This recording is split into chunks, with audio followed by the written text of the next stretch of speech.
Hello, my friend. Tonight we dive deep into the daily lives of Renaissance individuals, specifically exploring what sex was truly like during this fascinating period. Close your eyes for a moment and imagine yourself stepping into a bustling Renaissance city, perhaps Florence, Venice, or Antwerp. The sun is just beginning its slow ascent, painting the sky with hues of gold and crimson over intricate rooftops. The morning air carries a symphony of sounds, the distant clatter of a blacksmith's hammer, the murmurs of early market vendors, and perhaps the faint, sweet strains of a lute from an open window. You smell baking bread, the earthy scent of horse manure, and the subtle perfume of wildflowers from a passing cart. You're about to embark on a journey that will strip away some of those romanticized notions about powdered wigs and chivalrous knights, revealing a surprisingly raw and complex reality. You probably won't survive this journey with your innocent notions of Renaissance intimacy entirely intact. But frankly, that's where the true adventure begins, isn't it? So, before you get comfortable, take a moment to like the video and subscribe, but only if you genuinely enjoy what I do here. And don't forget to drop your location and local time in the comments below. It's genuinely fascinating to see where everyone is tuning in from across the globe. Now, dim the lights and let's ease into tonight's journey together. The Renaissance, often celebrated as a rebirth of art, science, and humanism, also marked a period of evolving social structures and personal liberties, though these changes certainly didn't apply equally to everyone. While we might picture grand frescoes and philosophical debates, daily life for most people was far more grounded, and their intimate lives were no exception. Sexual norms, though influenced by classical thought and a burgeoning individualism, remained firmly rooted in deeply ingrained Christian doctrines and societal expectations. One mainstream historical fact is that the Catholic Church's teachings on morality, particularly regarding procreation within marriage, continued to exert immense influence over public and private behavior. You'd find yourself navigating a world where public displays of piety often masked private transgressions, and the unspoken rules of desire were as intricate as any fresco. Historians still argue whether the humanist movement, with its focus on human potential, genuinely led to a widespread liberalization of sexual attitudes, or if it merely changed how elite intellectuals discussed them. As dawn breaks over your imagined Renaissance city, consider the immediate surroundings of a typical dwelling. Your bedroom, or more accurately, your sleeping space, might not offer the privacy or solitude we associate with it today. Most homes, even those of the middling sort, were often small and multifunctional, meaning that bedrooms rarely served as exclusive, intimate sanctuaries. It was a common setup, in fact, for entire families, sometimes even servants, to share a single room for sleeping. Imagine trying to find a moment of private intimacy when your younger siblings are tucked into straw mattresses just a few feet away, or perhaps your apprentices are snoring in the corner. This lack of private space profoundly impacted not just marital relations, but also any clandestine encounters, making discretion a high art. You might try to whisper sweet nothings, only to realize the family cat is giving you judgmental side-eye from its perch on the bedpost. For real privacy, you'd likely have to wait until everyone else was deeply asleep, a small window of opportunity indeed. This shared existence meant that the Renaissance bedroom was less a private haven and more a functional sleeping area where the sounds and movements of multiple inhabitants were an everyday reality. This communal living arrangement, a quirky tidbit for our modern sensibilities, meant that sexual acts, even between married couples, often required a strategic blend of silence and speed. You were not just engaging in an intimate act, you were also participating in an unspoken performance of discretion for your household. From the communal sleeping arrangements of your Renaissance dwelling, where privacy was a luxury rarely afforded, let's now transition to the very purpose of marital expectations: lineage focus. You see, in this era, marriage was far less about romantic love or personal fulfillment than it was about establishing social order, securing property, and, above all, ensuring the continuation of the family line. It was a pragmatic institution, a cornerstone of society, where intimacy served a very specific, often non-negotiable, function. The concept of marriage, as primarily an economic and social alliance, is a mainstream historical fact. For aristocratic families, marriages were carefully negotiated contracts, often spanning years, to consolidate land, forge political alliances, or settle feuds. A daughter might be married off to a powerful neighbor to prevent war, or a son wedded to an heiress, to expand family estates. Even among the merchant class and artisans, unions were strategic, aiming to combine workshops, secure trade routes, or pool resources. Love, if it blossomed at all, was a happy bonus, not the foundation. You weren't simply choosing a life partner. You were signing a business deal with much higher stakes than any modern corporate merger. This meant that the emotional landscape of many marriages was vastly different from our contemporary ideals, often devoid of passionate beginnings. For the vast majority of people, particularly peasants and common laborers, marriage was equally practical. It ensured a stable household for farming or craft production, provided a division of labor, and, crucially, created legitimate heirs to inherit small plots of land or basic tools. Without a recognized marriage, children could not inherit, threatening the very survival of the family unit. This economic imperative often overshadowed personal feelings. Imagine two young people, perhaps barely acquainted, being told by their families that their union would combine to struggling farms, ensuring their collective survival. Their personal desires, if they existed, were secondary to the pressing needs of the harvest or the workshop. A quirky tidbit from the period reveals that some marriage contracts even specified the expected number of children. A bizarre clause, to our ears, but utterly serious back then. The religious doctrine of the time further reinforced marriage's primary role in procreation. While the Church recognized marriage as a sacrament and condemned sexual relations outside its bounds, it explicitly taught that the chief purpose of conjugal relations within marriage was the begetting of children. Any act not directed towards this end, even within marriage, was often viewed with suspicion or outright disapproval. This pervasive moral framework meant that the act of sex, even between husband and wife, carried a heavy weight of duty. You might feel the pressure to conceive, not just for your family's legacy, but also to fulfill a divine command, making intimacy less about pleasure and more about obligation. Historians still argue whether this intense focus on procreation within marriage genuinely curtailed other forms of sexual expression among married couples, or if it merely pushed them into the shadows, creating a widespread, unspoken divergence between public piety and private practice. So when you consider Renaissance marriage, set aside notions of grand romance. Picture, instead, a careful calculation of assets, a strategic alliance between families, and a solemn duty to ensure the survival of a name, a plot of land, or a craft.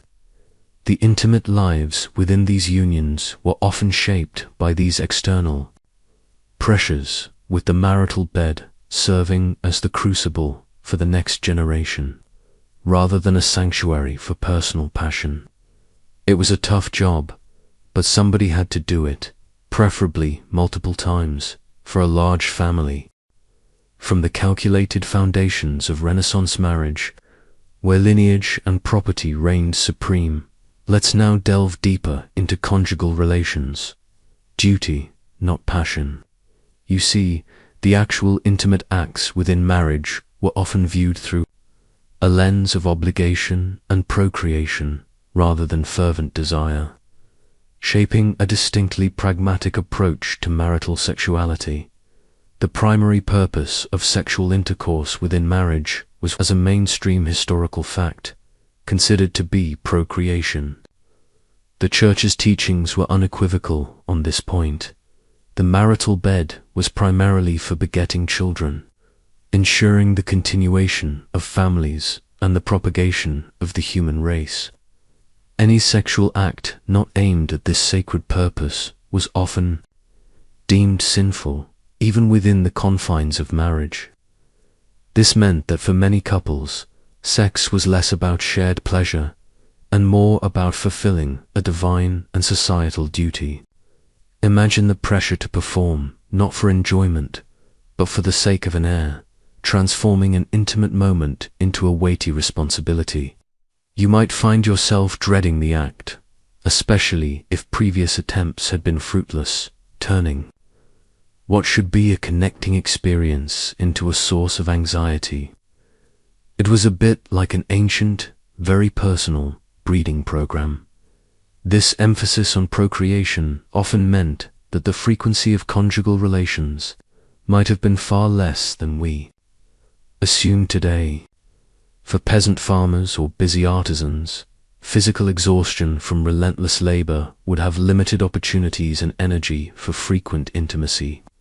The rhythm of agricultural life, with its demanding seasons, or the long hours spent in a workshop, left little room for leisure, let alone passionate encounters.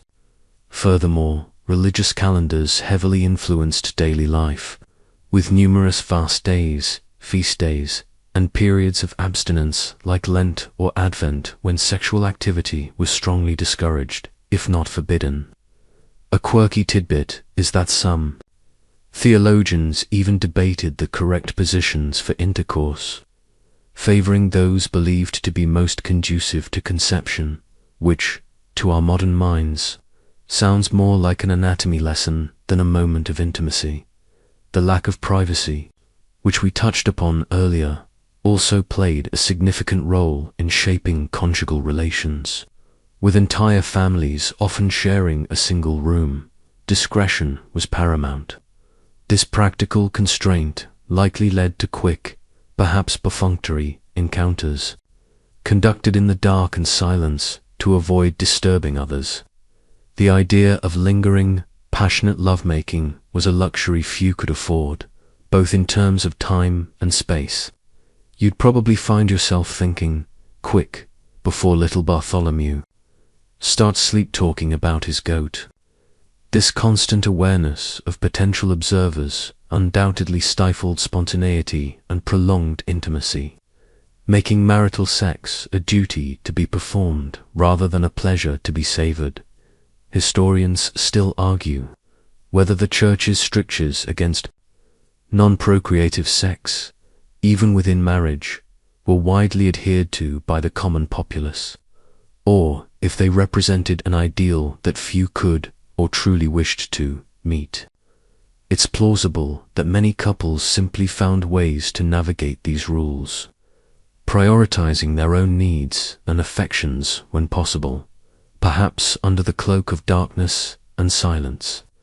However, the overarching framework of duty and procreation undeniably shaped the expectations and experiences of marital intimacy during the Renaissance. It was a contract of the body, less often of the heart, designed to keep the wheel of society turning, one birth at a time. Moving on from the concept of conjugal duty within marriage, let's now explore a more delicate aspect of Renaissance intimacy: Pregnancy avoidance. Folk methods. You see, while procreation was the stated goal of marriage, not every sexual encounter, even within wedlock, was intended to result in conception. People in the Renaissance, much like those in any era, sought ways to control family size, or perhaps just avoid an unwanted pregnancy. Long before the invention of modern birth control, their methods, however, were often rudimentary, steeped in superstition, and, frankly, quite ineffective. One mainstream historical fact is that there was no widespread scientifically understood form of contraception available during the Renaissance.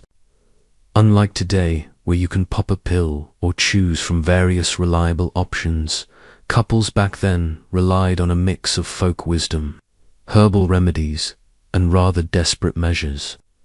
Imagine trying to plan your family using whispered advice from your grandmother or a concoction brewed by the local wise woman, rather than consulting a doctor. You'd be putting a lot of faith in some pretty questionable science, wouldn't you? It was a bit like trying to stop a flood with a teacup. Many of the methods employed were based on ancient beliefs about the female body and reproduction. For instance, abstinence was certainly practiced, though more often tied to religious feast days, fasts, or purification rituals, rather than a deliberate family planning strategy. The idea was that abstaining during specific unclean periods might prevent conception, though their understanding of ovulation was, of course, non-existent. Another common, if futile, approach involved using various herbal concoctions or potions. Women might ingest brews made from rue, pennyroyal, or other plants believed to have abortifacient or contraceptive properties. A quirky tidbit reveals that some even resorted to placing certain substances, like crushed beaver testicles, yes, really, or crocodile dung, inside the vagina after intercourse, hoping to create a barrier or toxic environment for sperm. One can only imagine the discomfort, not to mention the smell, of such practices. It makes you thankful for modern medicine, doesn't it? Then there were the more physical and equally unreliable methods. Coitus interruptus, or withdrawal, was likely practiced, as it required no special tools or knowledge, only a certain degree of self-control. However, its effectiveness, as you might guess, was highly debatable. Some historical sources hint at the use of rudimentary barriers, though these were exceptionally rare and likely ineffective. We're not talking about anything remotely resembling a condom. Think more along the lines of a piece of linen or animal bladder, if anything at all, providing a physical, yet porous, obstacle. Historians still argue whether the primary motivation for these methods was truly birth control, or if they were more often employed as a desperate attempt to induce abortion after conception had already occurred. Given the high moral and social penalties for illegitimate births, despite all these efforts, intended pregnancies were common, and unwanted pregnancies were an undeniable reality. The lack of reliable contraception meant that family size was often left to fate or divine will, leading to large families and constant cycles of pregnancy and childbirth. For those desperately trying to avoid conception, their daily lives involved a continuous, often anxious, search for solutions, relying on a mix of folklore, prayer, and perilous experiments. It was a high-stakes gamble with very poor odds. Following our exploration of the often futile attempts at pregnancy avoidance, we now approach a far more perilous and unavoidable aspect of Renaissance life for women: childbirth dangers, survival struggle. You see, bringing new life into the world during this period was not merely a joyous occasion. It was a leading cause of death for women, a terrifying ordeal fraught with risks, that are almost unimaginable to us today. It's a stark, mainstream historical fact that maternal and infant mortality rates were extraordinarily high in the Renaissance.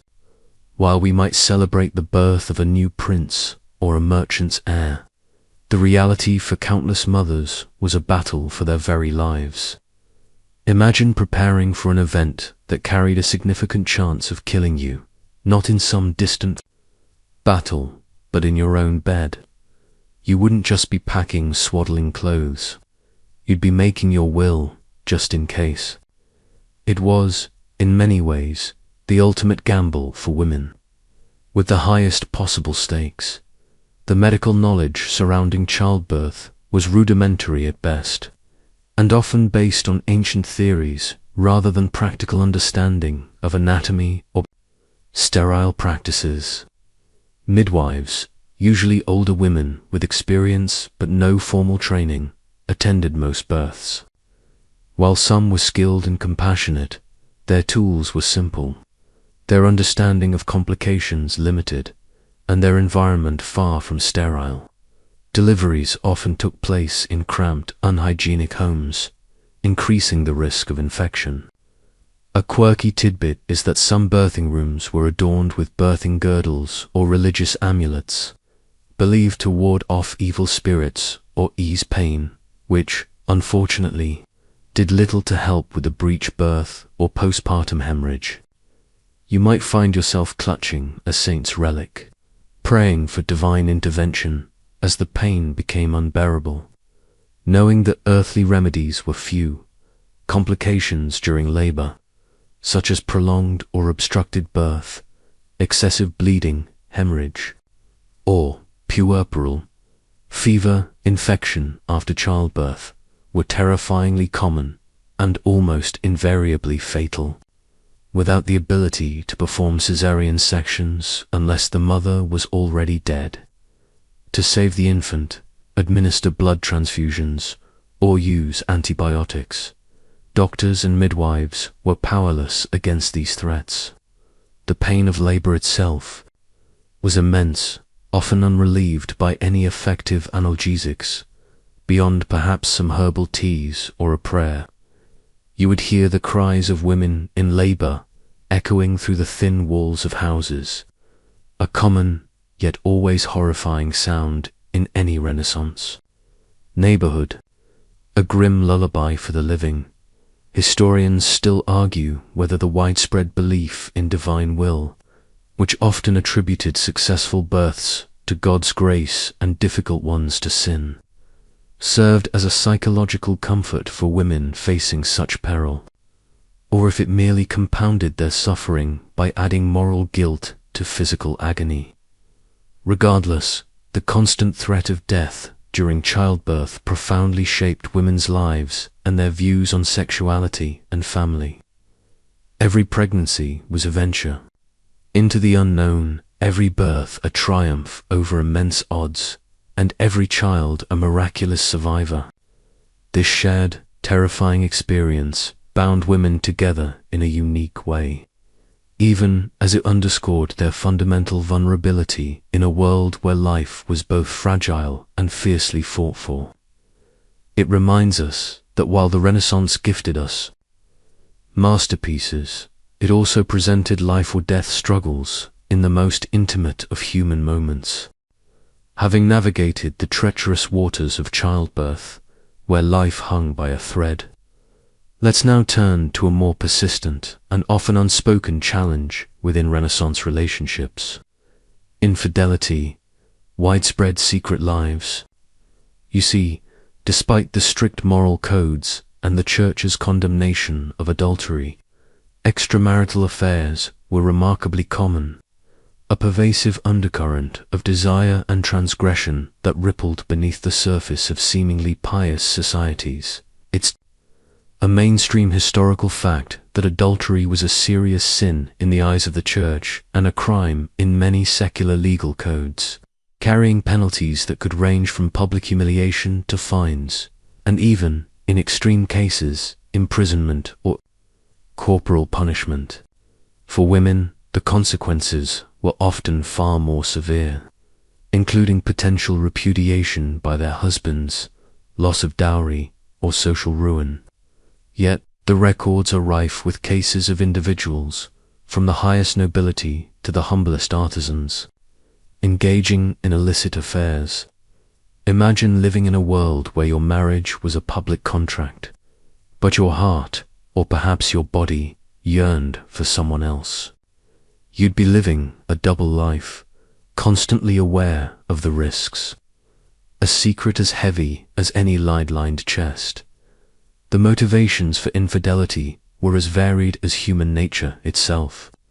For women, especially those in arranged marriages devoid of affection, an affair might have been a desperate search for emotional connection, passion, or even a sense of agency. For men, it could stem from a desire for variety, a quest for male heirs, if their wives were barren, or simply the pursuit of pleasure without the responsibilities of a formal union. A quirky tidbit from the period is the existence of cuckold jokes in popular literature, which, while meant for humor, implicitly acknowledge the widespread fear and reality of wives' infidelity among men. It's almost as if society needed to laugh at the very thing it publicly condemned. Discretion was key to survival in this clandestine world. Lovers would use elaborate codes, trusted intermediaries, or secret meeting places to carry out their liaisons. Windows, gardens, hidden staircases, or even the anonymity of public festivals could become stages for whispered plans. The risk of discovery was always present, fueled by jealous spouses, nosy neighbors, or gossiping servants. The fear of shame, scandal, and punishment would hang heavy over every stolen moment, making each clandestine kiss or embrace a high-stakes gamble. You'd find yourself constantly glancing over your shoulder, your heart pounding with a mix of excitement and terror. A real-life soap opera playing out in the streets and bedrooms of the Renaissance. Historians still argue whether the prevalence of infidelity indicates a genuine breakdown in moral authority during the Renaissance, or if it merely reflects a perennial human tendency that existed across all historical periods, simply made more visible by increasing literacy and surviving court records. Regardless, the widespread occurrence of extramarital affairs undeniably highlights a significant tension between the rigid ideals of Christian morality and the complex realities of human desire and societal pressures. It reminds us that beneath the veneer of piety and order, the Renaissance was a hotbed of hidden passions and secret lives, where love and lust often defied the boundaries society meticulously tried to draw. Leaving behind the secretive world of infidelity, where forbidden desires played out in the shadows, let's now illuminate a more visible, yet equally complex, aspect of Renaissance sexuality: courtesans, cultured companions. You see, unlike the common prostitute, the high-class courtesan occupied a unique and often powerful position in society, blending intellect, artistry, and intimacy to carve out a life of influence and often considerable wealth. It's a mainstream historical fact that in major Italian cities like Venice and Rome, and later elsewhere, the figure of the courtesan emerged as a distinct social phenomenon, quite separate from streetwalkers or brothel workers. These women were not merely selling sex, they were selling companionship, conversation, and often cultural sophistication. Imagine a woman who could quote Petrarch, discuss the latest philosophical trends, play the lute beautifully, and still hold your gaze with captivating allure. You wouldn't just be paying for her body, you'd be paying for her mind and her charm, a full sensory experience that captivated the elite.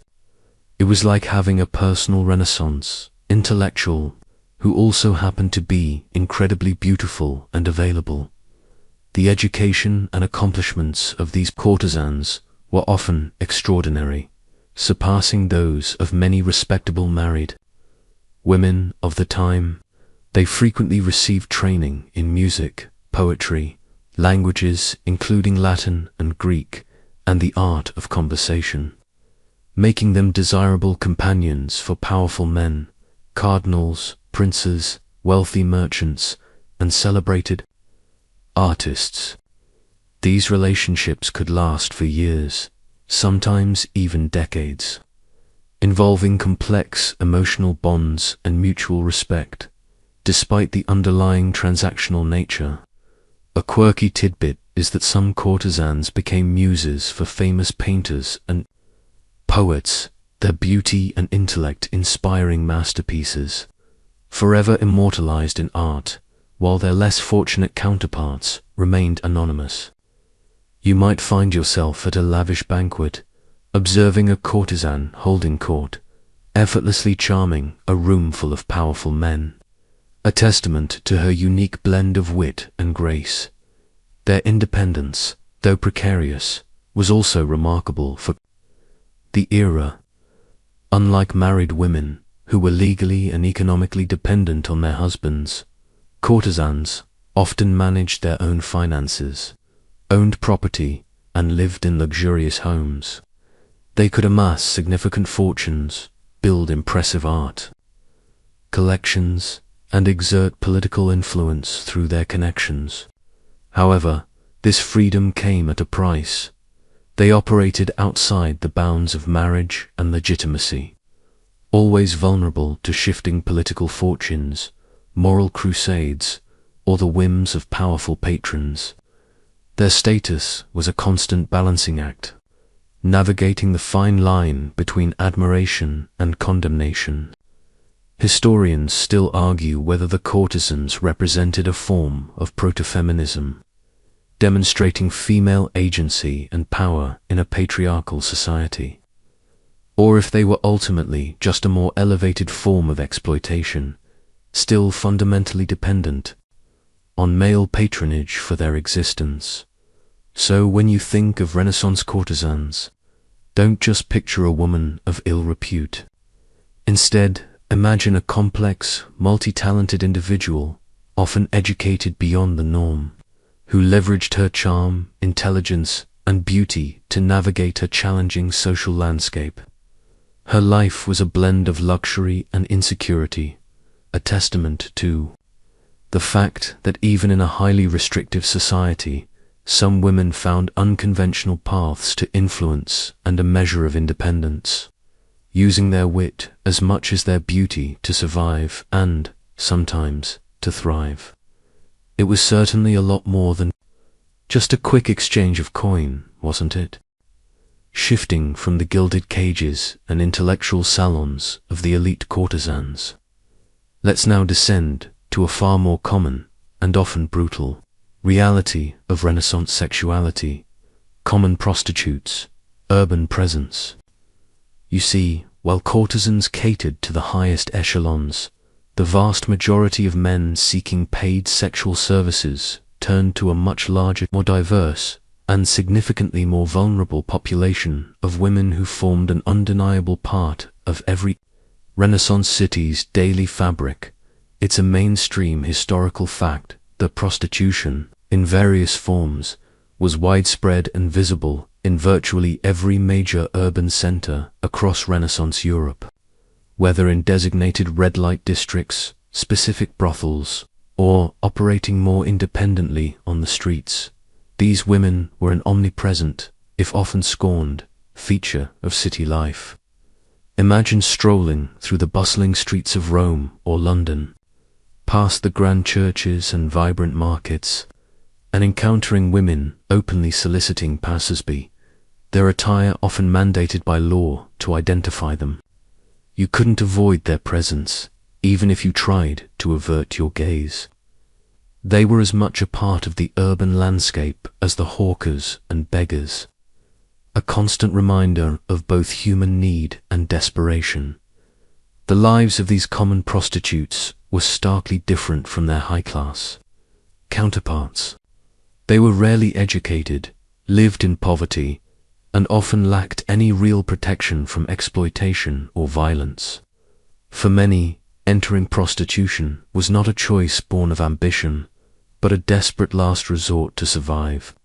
Women widowed, abandoned, orphaned, or simply unable to find other work in a society with limited opportunities for single women, often saw this as the only alternative to starvation or begging. A quirky tidbit from civic records reveals that some cities, while condemning the practice, also noted the sheer numbers of these women, indicating the scale of their presence and the underlying societal conditions that drove so many into the trade. It was a classic supply and demand scenario, only with human lives as the commodity.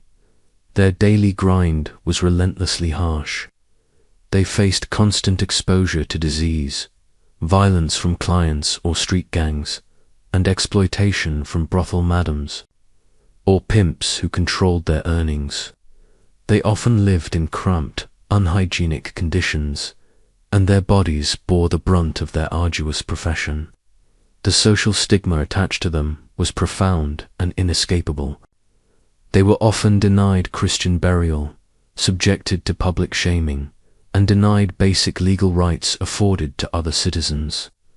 You might see a woman, perhaps barely older than a girl, with haunted eyes, trying to lure a client, her weary movements, a stark contrast to the lively bustle around her.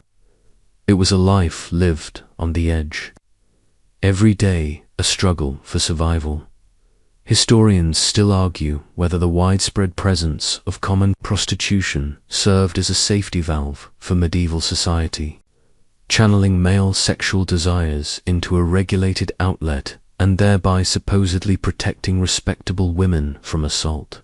Or did it primarily serve to reinforce existing patriarchal power structures and provide a convenient system for the exploitation of vulnerable women? Regardless of the underlying societal rationale, the lived reality for these women was overwhelmingly one of hardship, danger, and marginalization. Their ubiquity in Renaissance cities stands as a testament to the persistent and complex nature of human sexuality and the often brutal social hierarchies that governed intimate lives in an age of both brilliance and stark inequality. Their existence, though publicly reviled, was undeniably essential to the unspoken order of the Renaissance city, a hidden underbelly that fueled a very public demand. Moving beyond the overt presence of common prostitutes, we now delve into a more clandestine and often perilous aspect of Renaissance sexuality: same-sex desire, hidden, punished. You see, while heterosexual relationships, even illicit ones, were often grudgingly acknowledged or regulated, same-sex relations were almost universally condemned by both church and secular law, forcing those who engaged in them into deep secrecy and constant fear. It is a mainstream historical fact that Christian doctrine, particularly that of the Catholic Church, strictly condemned homosexual acts, often labeling them as sodomy, a broad term encompassing any non-procreative sexual act deemed unnatural. This condemnation was absolute, viewing such desires not just as sins, but as grave offenses against God and nature, punishable by severe spiritual and temporal penalties. Imagine living in a society where a fundamental aspect of your identity, your attraction, could lead to excommunication, public shaming, imprisonment, or even execution. You'd be living a life shrouded in code and furtiveness. Every glance, every touch, a potential revelation with devastating consequences. It was a terrifying game of hide-and-seek. But with your very life on the line, despite this pervasive condemnation, same-sex relationships and encounters undoubtedly existed throughout the Renaissance, often flourishing in specific social contexts, where anonymity or a certain level of coded understanding could be maintained. These included environments like bustling urban centers, particularly Venice and Florence, with their large populations of single men apprentices, students, merchants, sailors, or within monastic communities, and even in military settings. A quirky tidbit from historical records reveals that Florence, in particular, was notorious for its male same-sex activity, so much so that foreign visitors sometimes referred to Florentines by a derogatory term related to sodomy. This suggests that while officially condemned, these practices were, in some places, an open secret, a whispered reality. The secrecy surrounding these relationships meant that direct evidence is scarce and often only appears in legal or ecclesiastical records, usually as a result of arrests, accusations, or confessions extracted under duress. This leaves historians piecing together fragmented narratives, often only seeing glimpses through the lens of condemnation. The risks involved were immense. Exposure could lead to public humiliation, torture, fines, imprisonment, or even burning. At the stake, a stark reminder of society's brutal intolerance. You can almost feel the weight of that constant fear, the desperate need to trust implicitly, yet knowing betrayal could come from anywhere. Every clandestine meeting, every hushed conversation, every shared glance carried the unspoken threat of utter ruin. Historians still argue whether the severity of the legal and religious penalties for same-sex acts effectively suppressed widespread public practice, or if it merely drove such activities deeper underground, creating a thriving, though hidden, subculture. It's plausible that while open displays were rare, a complex web of coded language, secret symbols, and discrete networks allowed individuals to connect. The very act of concealing one's true desires, however, profoundly shaped the lives of those involved, forcing them to navigate a world that denied their existence while simultaneously seeking to punish it. Their daily struggle wasn't just for survival, but for the fundamental right to love and desire on their own terms, even if that love had to remain forever a whispered secret, a perilous flame kept fiercely hidden from the harsh light of societal judgment. From the clandestine relationships of same-sex desire, often fraught with extreme peril, let's now shift our focus to the overarching framework that shaped nearly every aspect of sexual life in the Renaissance. The Church's influence, moral strictures. You see, the dominant religious institution of the time exerted an immense pervasive control over public and private morality, dictating what was considered righteous or sinful, and constantly reminding everyone of the eternal consequences of their actions. It is a mainstream historical fact that the Catholic Church was not just a spiritual guide, but a powerful social and political force. Its doctrines permeated every layer of society, from the grandest royal court to the humblest peasant cottage. The Church defined marriage, condemned lust, regulated fasting, and dictated periods of abstinence. Imagine living in a world where your daily actions, even your private thoughts, were scrutinized against a divinely ordained moral code, with the promise of eternal salvation for adherents and the threat of eternal damnation for transgression. You wouldn't just be worried about earthly punishments. You'd be grappling with the terrifying prospect of hellfire, a fear as real as any physical threat. This omnipresent moral authority made sexual choices far more than personal matters. They were spiritual battlegrounds. The Church's teachings on sexuality were largely based on the idea that sex was primarily for procreation within the confines of marriage. Any act outside of this, or any act within marriage not geared towards this purpose, was considered a sin. This included premarital sex, adultery, masturbation, contraception, and, of course, homosexual acts. Confessors would routinely question parishioners about their sexual conduct, forcing individuals to confront their sins and seek absolution.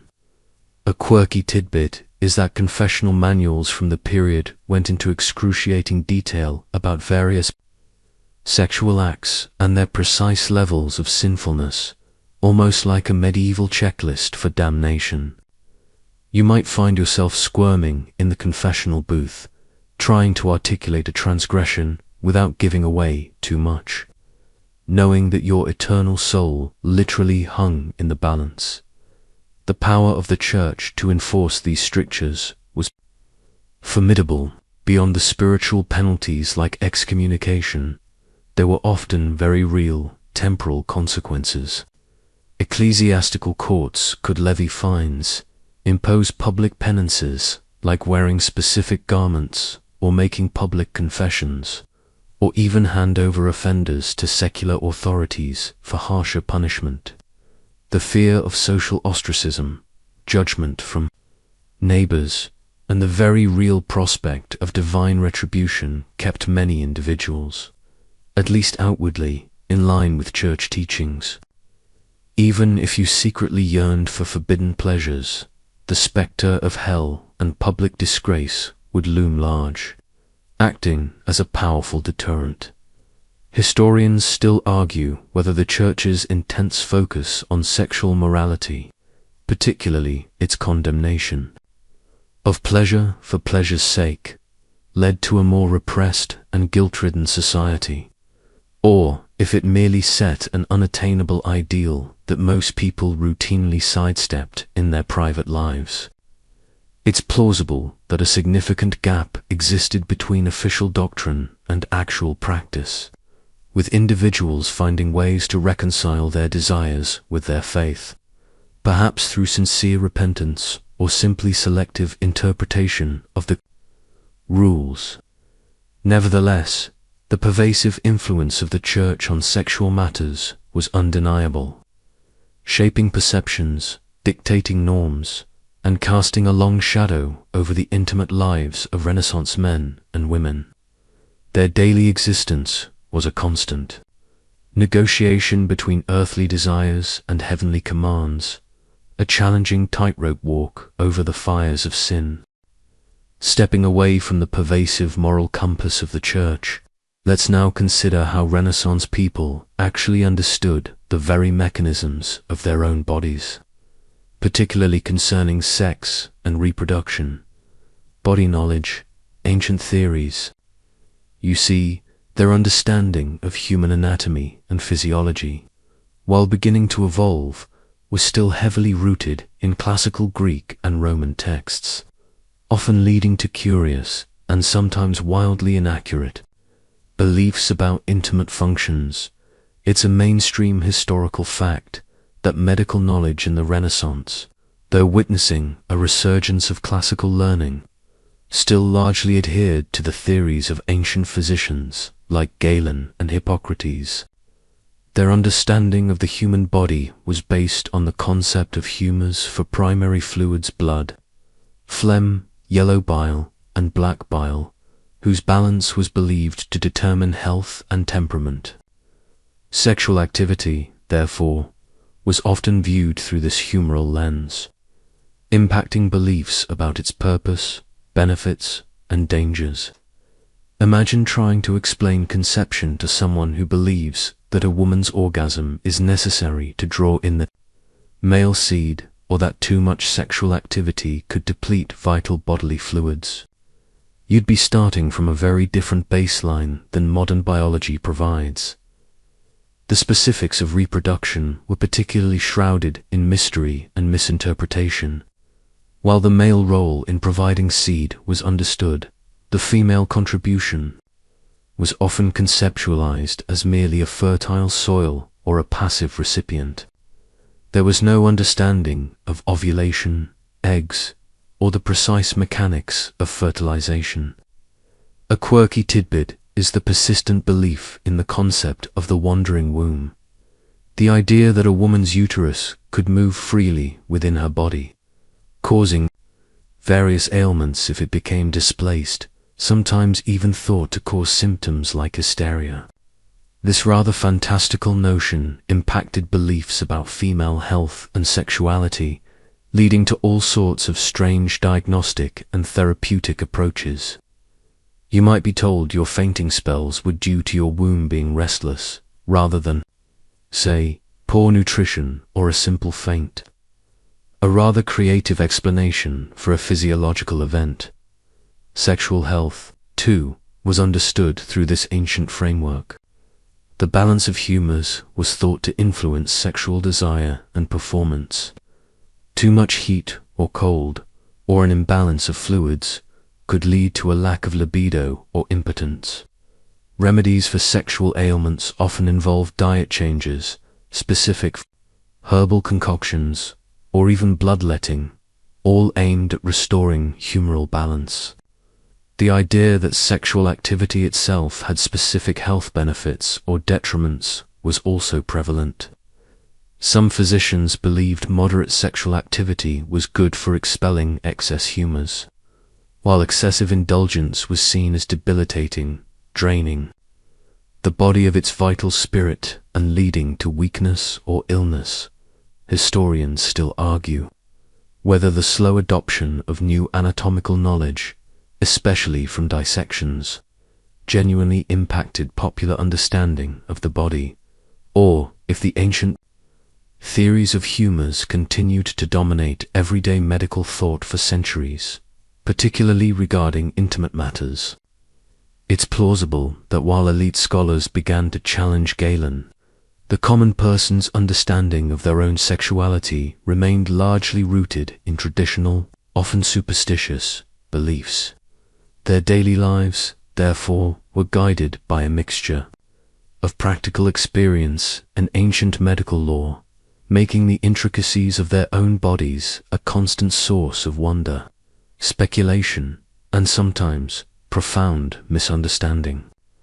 This limited scientific insight meant that the most fundamental acts of human connection were often surrounded by a veil of mystery, informed by theories that seem charmingly quaint today, but were the cutting edge of their time.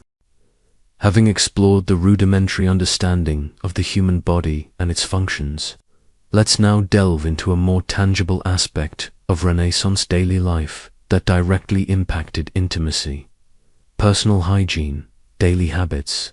You see, while modern stereotypes often paint the Middle Ages and Renaissance as periods of universal filth, the reality was far more nuanced, with varying degrees of cleanliness practiced, and these habits certainly affected how people experienced physical closeness.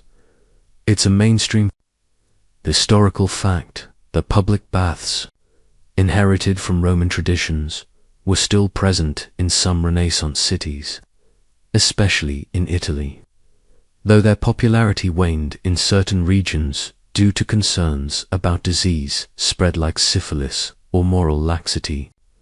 For most people, however, bathing was not a daily ritual involving a full immersion in water, as it is for us. Imagine trying to take a full bath when heating large quantities of water was a labor-intensive and expensive endeavor, and clean running water wasn't readily available in every home. You wouldn't be hopping into a steamy shower every morning. Instead, your routine would involve a much more targeted approach to cleanliness. This meant that the freshness factor in intimate encounters was, shall we say, relative. Daily hygiene. Practices typically focused on washing visible areas, hands, face, and sometimes the neck and feet. This often involved using basins of cold water, perhaps with a little soap made from animal fat and lye, which was rather harsh on the skin. For those who could afford it, perfumes and scented waters were used to mask body odors, rather than eliminate them. A quirky tidbit reveals that some people believed that bathing too often could open the pores and make one more susceptible to disease, leading to a deliberate avoidance of frequent full body washing. So, If your Renaissance lover seemed to prefer heavy perfumes, it might not just have been a fashion statement. It was a conscious choice, often rooted in perceived health benefits. Even if it leaves us scratching our heads today, clothing also played a significant role in hygiene, acting as a barrier and absorbing sweat and grime. Linens, particularly chemises and shirts worn directly against the skin, were changed and laundered more frequently than outer garments, which were expensive and difficult to clean. These inner layers served to wick away moisture and protect. The more elaborate outer clothing, you would find yourself changing your linen undergarments regularly, perhaps even daily if you were wealthy, while your velvet doublet or wool gown might go weeks or even months without a proper wash. This layered approach to cleanliness meant that while the outer appearance might be grand, the layers beneath were doing the hard work of daily hygiene. Historians still argue whether the decline of public baths in some areas was primarily due to public health fears about contagion, or if it was driven more by evolving moral sensibilities and the Church's disapproval of mixed-sex bathing. Regardless of the precise reasons, the impact on personal hygiene was significant. For the average Renaissance person, intimacy was experienced with bodies that might not have been scrubbed clean head to toe, but were likely managed through partial washing, regular changes of linen, and the liberal application of scents. This reality means that when you imagine a Renaissance romance, you also have to imagine it with a heightened awareness of natural body odors, a sensory experience vastly different from what we might expect in our hyperhygienic modern world. It certainly adds a certain je ne sais quoi to the historical romance genre, wouldn't you agree? Having considered the nuances of personal hygiene in the Renaissance, let's now confront a far more terrifying and transformative aspect of intimate life: syphilis, a new plague. You see, towards the very end of the 15th century, a new and devastating venereal disease, unlike anything previously encountered, swept across Europe, profoundly altering sexual practices, public health efforts, and the very perception of illicit desire. It is a mainstream historical fact that a particularly virulent form of what we now recognize as syphilis appeared in Europe around 1494 to 1495, rapidly spreading across the continent. While some scholars debate its exact origins, with theories ranging from a pre-Columbian presence to introduction by Columbus's sailors returning from the Americas, its sudden and devastating impact was undeniable. Imagine a new, horrifying disease emerging seemingly overnight, causing grotesque sores, disfigurement, intense pain, and ultimately a slow, agonizing death. You'd be living in terror, seeing its visible effects on countless individuals, a new scourge that seemed to punish the very act of intimacy. This wasn't just a mild inconvenience. It was a societal catastrophe, unlike previous sexually transmitted infections, which were often less visible or debilitating. The early stages of syphilis presented with large ulcerating sores, chancres followed by widespread rashes, fever, and hair loss. In its later stages, it could lead to disfigurement of the nose and face, neurological damage, madness, and organ failure. A quirky tidbit is that the disease was often named after one's enemies, with the French calling it the Neapolitan disease, after the siege of Naples, where it spread rapidly among French troops, the Neapolitans calling it the French disease, and so on, highlighting the panic and blame-shifting that accompanied its initial spread. This linguistic finger-pointing underscores the widespread fear and lack of understanding surrounding its transmission. The rapid spread of syphilis had a profound impact on public health and sexual norms. Cities, already grappling with common prostitution, now faced an unprecedented health crisis. Authorities implemented new, often draconian, measures, closing public baths, imposing stricter regulations on brothels, and even attempting to ban prostitutes outright, though often with limited success. The fear of contagion led to increased stigmatization of those who contracted the disease, who were often assumed to have engaged in illicit sexual activity, even if that wasn't always the case. You might witness public shaming rituals or forced exiles of those visibly afflicted. A desperate attempt by society to visibly purge itself of this terrifying new illness. Historians still argue whether the advent of syphilis led to a fundamental shift in Renaissance sexual morality, promoting greater caution and monogamy out of fear, or if it merely intensified existing condemnations of illicit sex without significantly altering human behavior. It's plausible that while fear was rampant, the underlying drivers of sexual activity, desire, economic necessity, social custom, largely persisted. Nevertheless, the physical and psychological toll of syphilis was immense, shaping personal, intimate lives through pain, disfigurement, and the constant specter of a slow, agonizing death. The disease served as a grim, undeniable reminder of the risks inherent in sexual relations, transforming the landscape of desire into one perpetually shadowed by the threat of incurable illness. It was, without doubt, the unwelcome guest at every Renaissance banquet, and often in every bedroom. Having observed the terrifying spread of syphilis, a new and devastating scourge, our journey now takes us into the desperate attempts to combat it. Disease remedies, strange treatments. You see, faced with illnesses they barely understood, Renaissance physicians and lay healers resorted to an array of bizarre, often ineffective, and sometimes downright dangerous cures for venereal diseases, reflecting the era's limited medical knowledge and the sheer panic.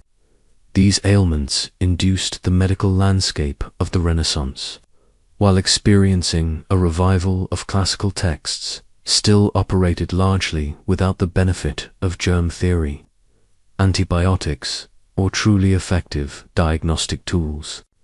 When confronted with the horrific symptoms of syphilis, for instance, practitioners were truly at a loss.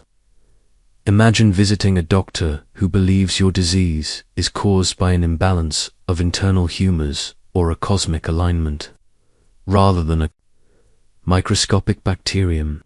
Your proposed treatment might involve purging, bleeding, or potions that sound more like something from a witch's cauldron than a modern pharmacy.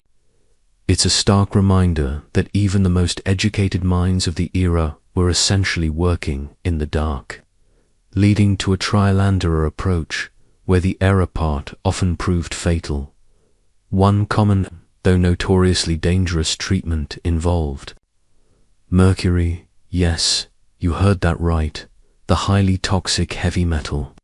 It was widely believed that mercury, often administered as an ointment rubbed onto the skin, ingested, or even inhaled in vapor baths, could cure syphilis by causing excessive salivation and sweating, which practitioners thought would expel the disease from the body. A peculiar detail here is the common saying, "a night with Venus, a lifetime with Mercury," directly referencing the brutal side effects of this supposed cure. Patients would often lose their hair and teeth, suffer from severe tremors, and experience psychological disturbances, often dying from mercury poisoning rather than the disease itself. You might endure days of agonizing, drooling, mouth sores, and intense pain, questioning whether the cure was truly worse than the illness, a truly miserable choice to make. Beyond mercury, a bewildering array of herbal remedies, dietary changes, and even spiritual interventions were attempted.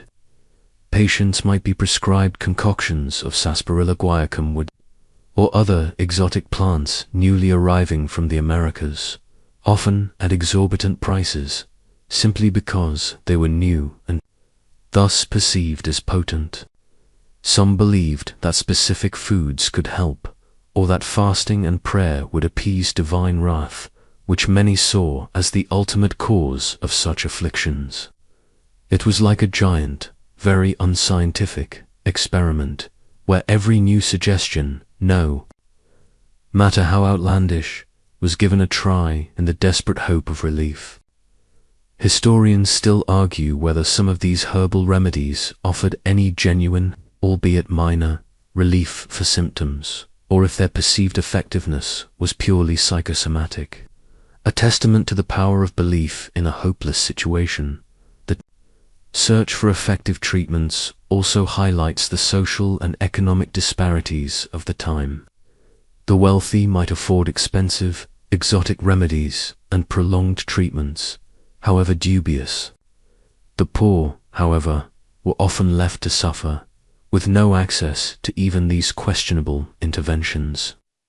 Relying on folk cures, or simply enduring the agonizing progression of the disease, their daily lives were not only marked by the pain and disfigurement of their illness, but also by the added burden of seeking, often futile treatments that could be as dangerous as the disease itself.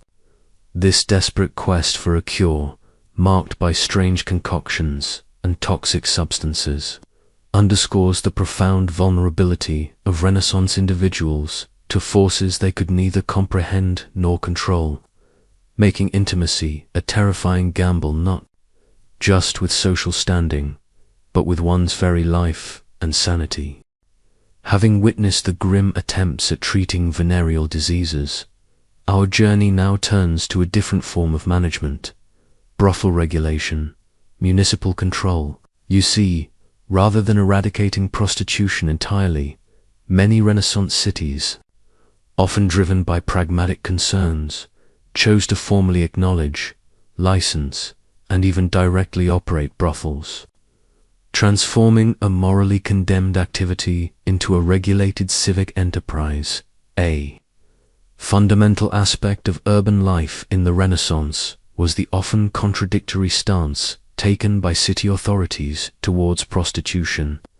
While the Church continually preached against the sin of lust, many powerful city-states, particularly in Italy like Venice and Florence and parts of Germany and France, realized the futility of outright bans.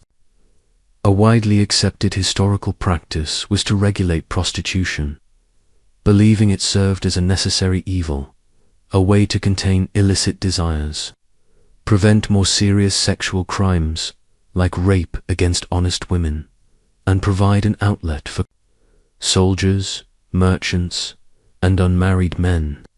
Imagine a city council meeting where, after discussing new taxes on grain and building permits for churches, they then moved on to the brothel budget for the upcoming fiscal year.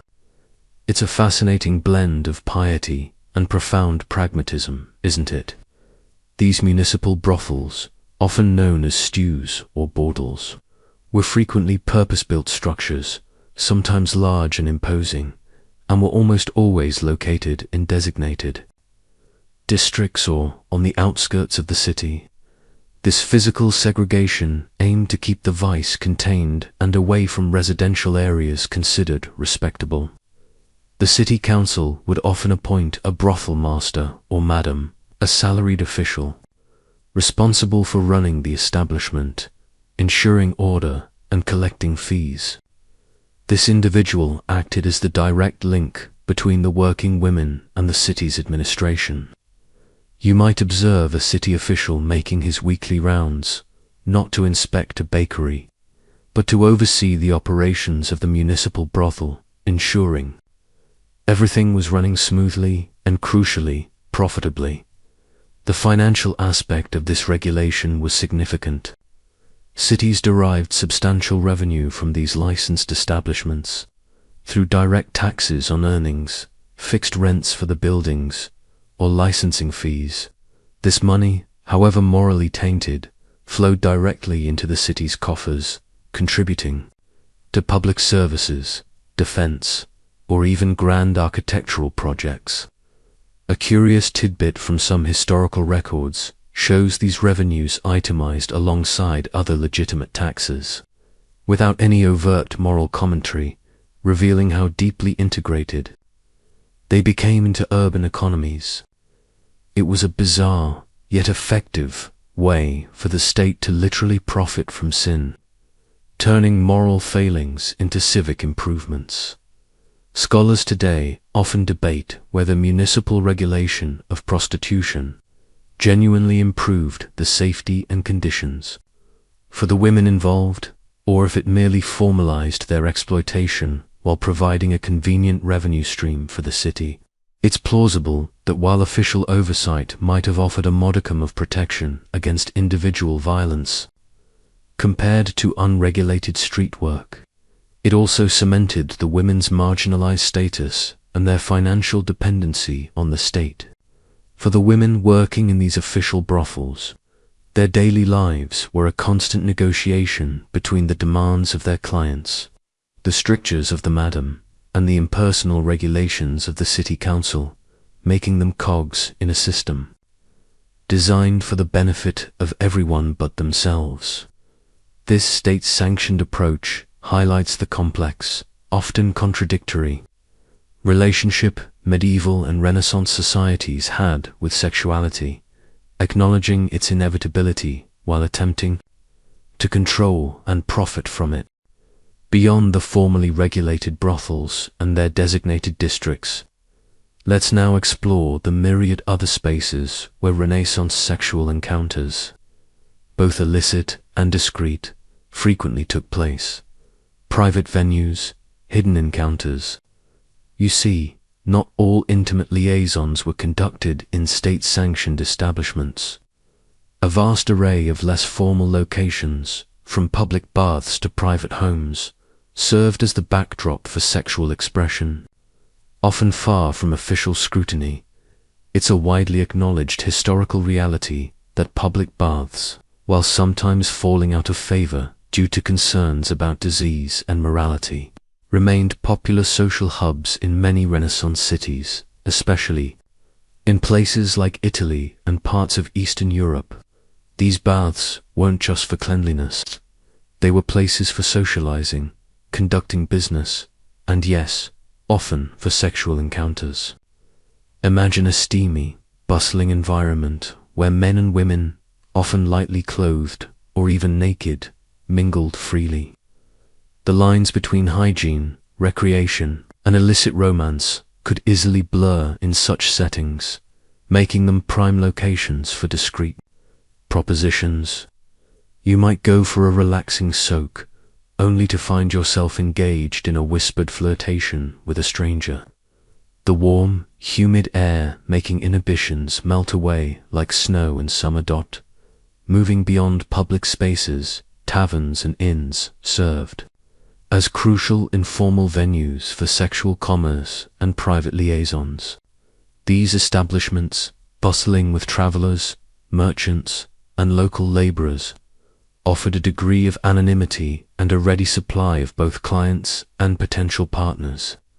Prostitutes, whether independent or loosely affiliated with the innkeeper, could operate with less oversight than in official brothels. Private rooms could be rented by the hour, providing a secluded space for encounters. A fascinating detail from some legal records indicates that many complaints about disorderly houses stemmed from taverns where illicit sexual activity was rampant, highlighting their role as hotbeds of clandestine desire. It was like the Renaissance, the equivalent of a motel, but with more ale and less reliable plumbing, even within seemingly respectable homes. Sexual encounters occurred beyond the marital bed. For the wealthy, servants' quarters, hidden gardens, or secluded wings of sprawling palaces could become the stage for affairs between masters and servants, or between lovers. For the less affluent, crowded living conditions often pushed intimate, moments into hidden corners, or relied on the brief absence of family members. A curious tidbit involves the use of secret passages or concealed doors in some grand houses, not just for escape in emergencies, but sometimes specifically designed for discreet entry and exit of lovers, allowing powerful individuals to conduct their affairs with utmost secrecy. You might find yourself slipping through a hidden doorway, your heart pounding, to meet your lover in a dimly lit courtyard. The thrill of the forbidden amplified by the very architecture designed to conceal your actions. Historians still argue whether the proliferation of these hidden venues for sexual activity contributed to a more widespread, albeit informal, sexual liberation, or if it merely demonstrated the ingenuity required to circumvent strict moral codes and societal expectations. Regardless, these diverse locations underscore that Renaissance sexuality was far from confined to the sanctioned spaces of marriage or even regulated brothels. It permeated the very fabric of daily life, finding expression in every nook and cranny where privacy, however fleeting, could be secured. This constant, pervasive search for intimate spaces shaped the hidden rhythms of desire in a society that publicly condemned illicit acts, yet privately provided countless opportunities for their clandestine fulfillment. Moving from the secret nooks and crannies where private encounters unfolded, let's now consider how Renaissance society expressed sexual themes in its visual culture, often in surprisingly subtle ways. Erotic art, subtle visual language. You see, while overt pornography as we know it didn't exist, artists often imbued their works with suggestive symbolism, classical allusions, and a celebration of the human form that, to the discerning eye, conveyed clear messages of desire and sensuality. A fundamental aspect of Renaissance art was its deep engagement with classical antiquity. Artists drew inspiration from Greek and Roman mythology, philosophy, and artistic forms. This provided a convenient and often sanctioned vehicle for depicting nudity and themes of love and desire that might otherwise have been deemed inappropriate. A widely recognized historical truth is that figures from classical myths, like Venus, Cupid, Leda, or the satyrs, allowed artists to explore the human body and sexual narratives under the guise of respectable classical learning. Imagine admiring a painting of Venus, seemingly innocent in its classical beauty, yet knowing that every curve and gesture was subtly designed to evoke desire in the viewer. You weren't just looking at a goddess. You were encountering an idealized representation of allure and passion. The eroticism of Renaissance art was often more about suggestion and symbolism than explicit depiction. Artists employed a sophisticated visual language using metaphors, allegories, and specific iconographies to convey sensuality. A hand subtly placed, a suggestive gaze, flowing drapery that revealed more than it concealed, or objects like fruit, flowers, or specific animals like doves for love, or rabbits for fertility, could all carry erotic connotations. A curious tidbit from the period is the sleeping Venus motif, a common theme where a nude goddess lies asleep, allowing the male gaze to linger without the direct engagement of her eyes. A clever way to present a receptive female form. It's like a visual riddle where the joy comes from understanding the hidden layers of meaning, often involving a bit of cheeky double entendre. Beyond classical themes, the Renaissance saw an increasing comfort with depicting the human body itself. While much nudity in religious art served theological purposes, for example, Adam and Eve before the fall, or the resurrected Christ, the growing interest in anatomy and realism also contributed to a more naturalistic, and sometimes sensual portrayal of the nude. Artists meticulously studied the human form, often through dissection, allowing them to render bodies with unprecedented realism and beauty. This new mastery of anatomy, applied to mythological or allegorical subjects, inevitably imbued these figures with a powerful, if refined, sensuality. You might find yourself appreciating the artistic skill of a master, while also subtly responding to the undeniable physical beauty of the figures depicted, a testament to the artist's ability to stir both intellect and emotion. Historians still argue whether the increased depiction of nudity and sensual themes in Renaissance art was primarily driven by a genuine shift towards a more liberal view of sexuality, or if it was simply a manifestation of artistic freedom and patronage, allowing powerful individuals to commission works that appealed to their private desires while remaining cloaked in classical or allegorical respectability. Regardless, these works offered a rich, if subtle, tapestry of eroticism for those with the eyes to see it. Their presence in private collections, and even sometimes in public spaces, underscores that Renaissance society, for all its moral strictures, possessed a deep appreciation for beauty, desire, and the artful expression of human sensuality, inviting viewers to engage with intimate themes through a sophisticated visual language. It proves that even without explicit imagery, the Renaissance knew how to make a painting wink. From the subtle visual cues of erotic art, let's now venture into an even more elusive realm of Renaissance desire: love magic, desires, spells. You see, in an age where scientific understanding was rudimentary, people often turned to supernatural means, employing an array of charms, potions, and rituals, hoping to ignite passion, secure fidelity, or even inflict impotence.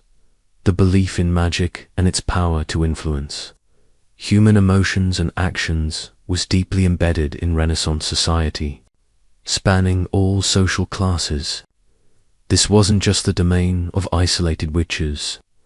It was a widely accepted, albeit often condemned by the church, part of folk culture and even practiced by some learned individuals who dabbled in astrology and alchemy. You might find yourself desperate for the affection of a reluctant lover, secretly consulting a local cunning woman, or poring over obscure manuscripts for a magical solution.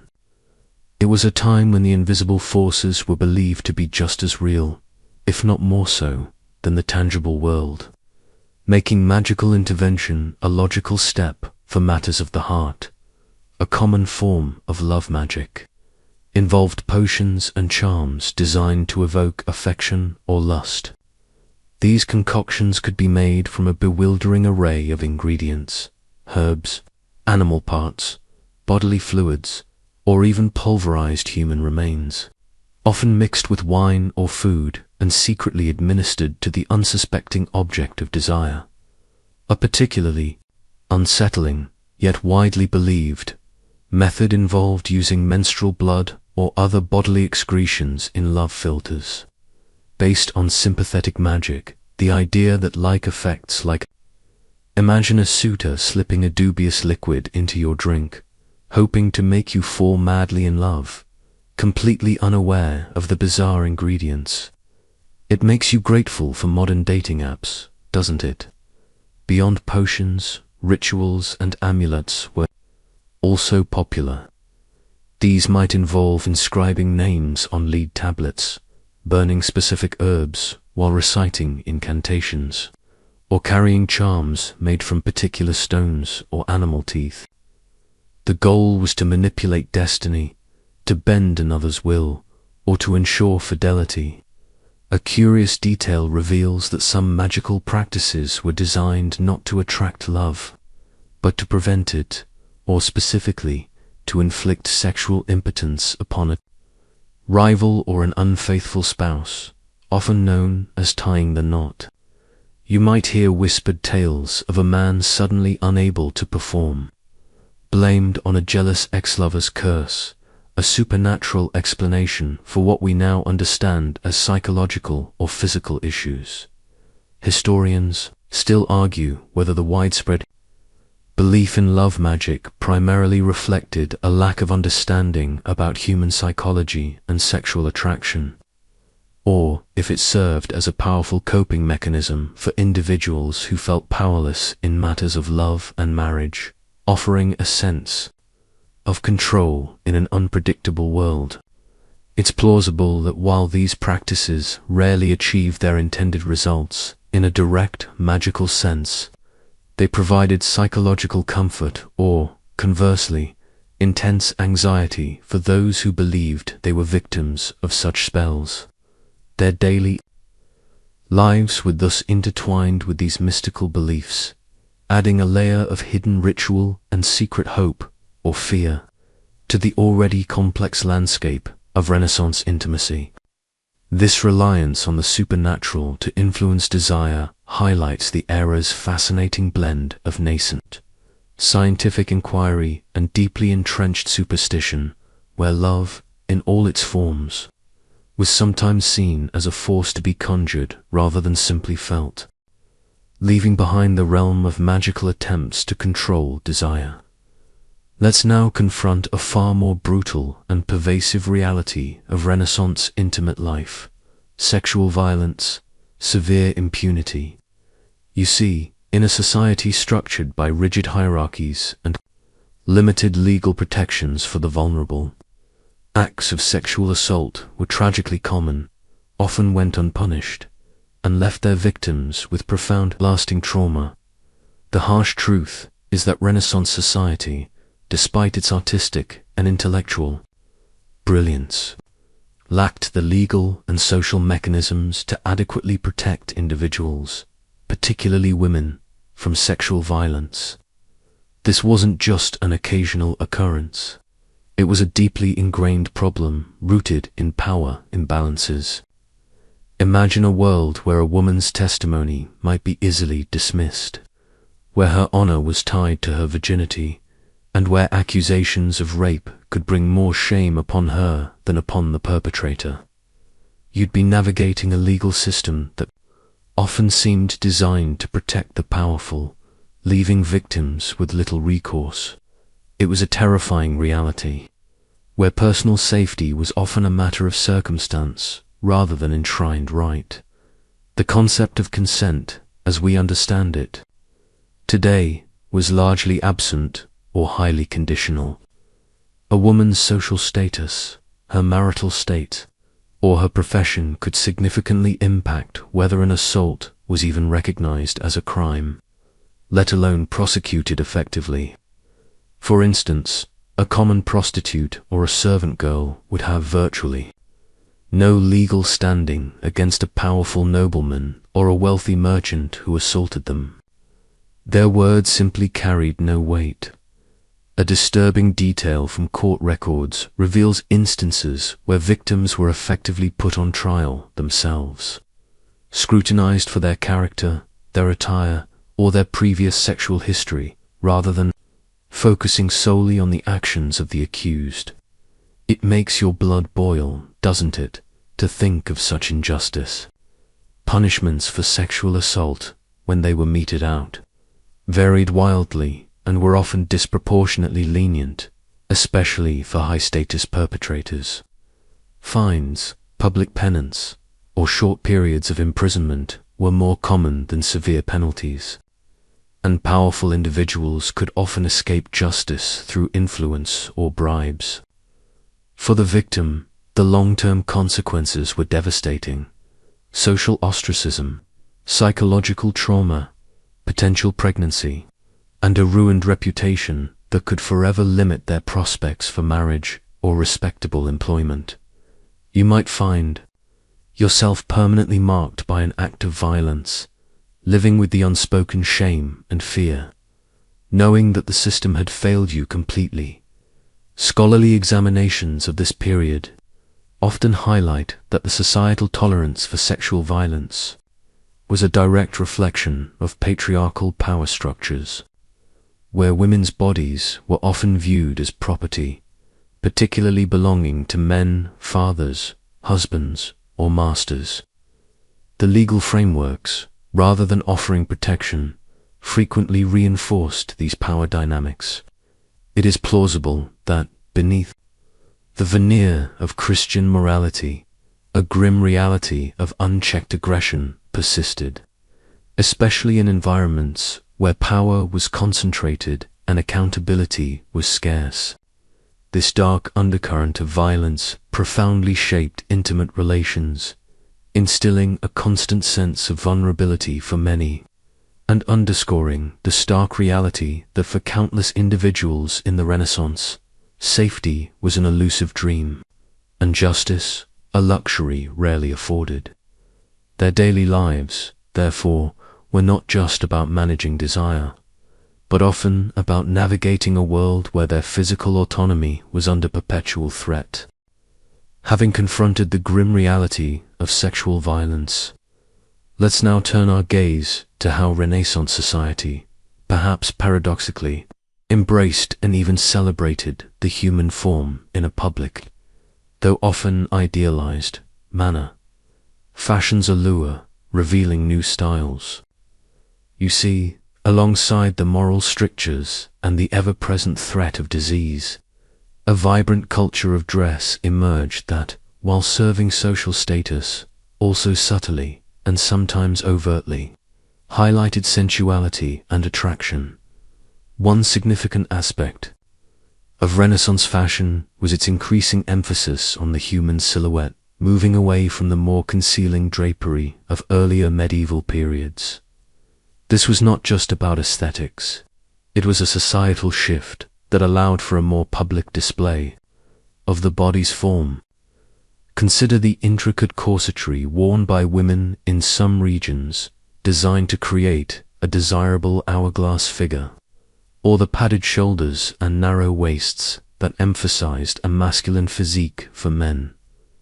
You wouldn't just be wearing clothes, you'd be wearing a sculpted ideal, designed to accentuate and present the body in its most appealing light. It was a subtle form of public seduction, played out on the streets and in the courts. For women, necklines began to drop, revealing décolletage, particularly among the wealthy and aristocratic classes, while modesty was still preached. The reality of courtly fashion often pushed boundaries, showcasing the upper body as a site of beauty and allure. Sleeves, too, became more elaborate, sometimes slashed to reveal the fine linen beneath, hinting at the layers and textures of the body itself. A fascinating detail from the period's portraits reveals how artists carefully depicted these sartorial choices, often emphasizing the luxurious fabrics and the way they draped over the body, creating an interplay of concealment and subtle revelation. You might see a lady at court, her low-cut gown drawing attention to her bosom, a silent statement of wealth and perhaps availability to an admiring male gaze. It was a visual language of attraction, spoken through silk and velvet. Men's fashion, too, played its part in this subtle display of sensuality. The development of the codpiece is a rather undeniable example, an often padded and highly decorated pouch worn over the crotch. This wasn't merely practical. It was a highly overt emphasis on male virility and sexuality, almost a celebration of the male anatomy in plain sight.